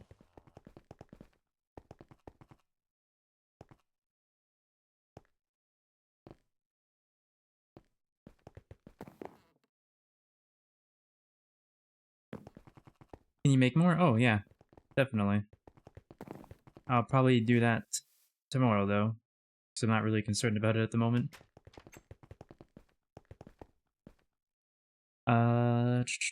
What did I...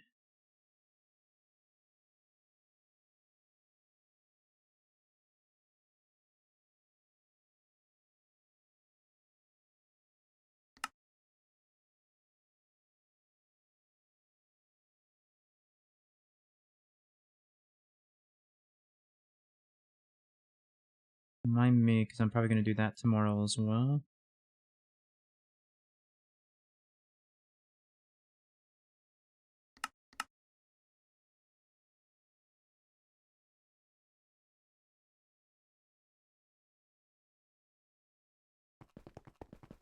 But I actually want to do the math on it before I do it, to see how much I'm going to need. And what we got resource-wise for it.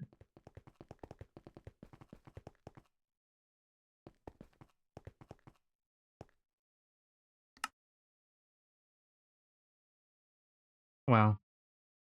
In 5 minutes, we've crafted almost 100 EV circuits. Nice. That's a huge improvement.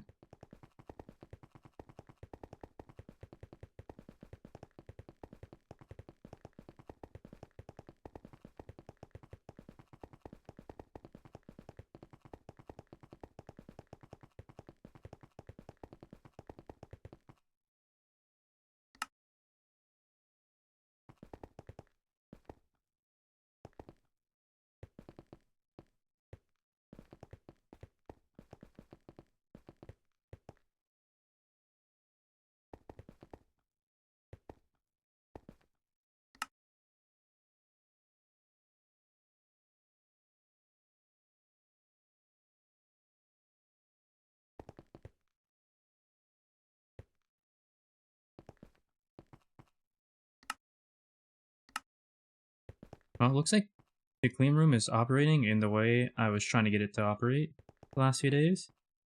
And I'm really happy for that. I think most of our bottlenecks now lie in things outside the clean room. Like component parts needing to be in their multis when we hit IV, for example. Or getting the Mega Ebia or the Mega Blast Furnace online for things like the Bull here.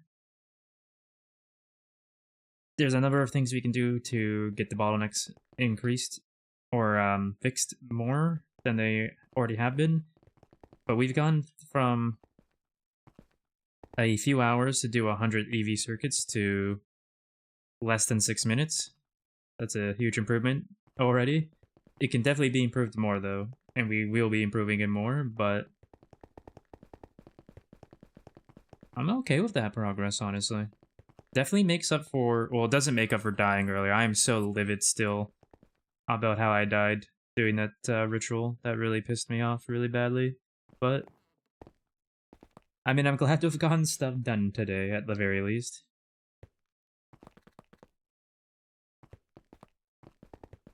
I gotta make sure the crop bot is doing the field correctly. Then, I mean, he 100% is, but, like, it doesn't hurt to make sure. Yes. Okay.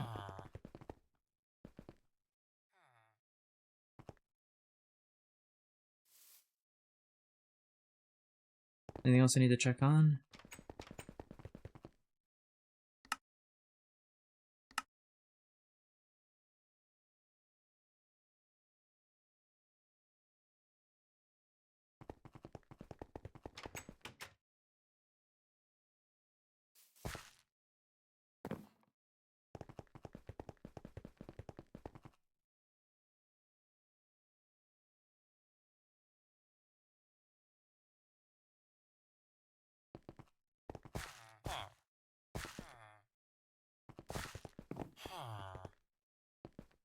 Ooh, we got something else full. Endstone dust is full, eh? Really just can't use it fast enough.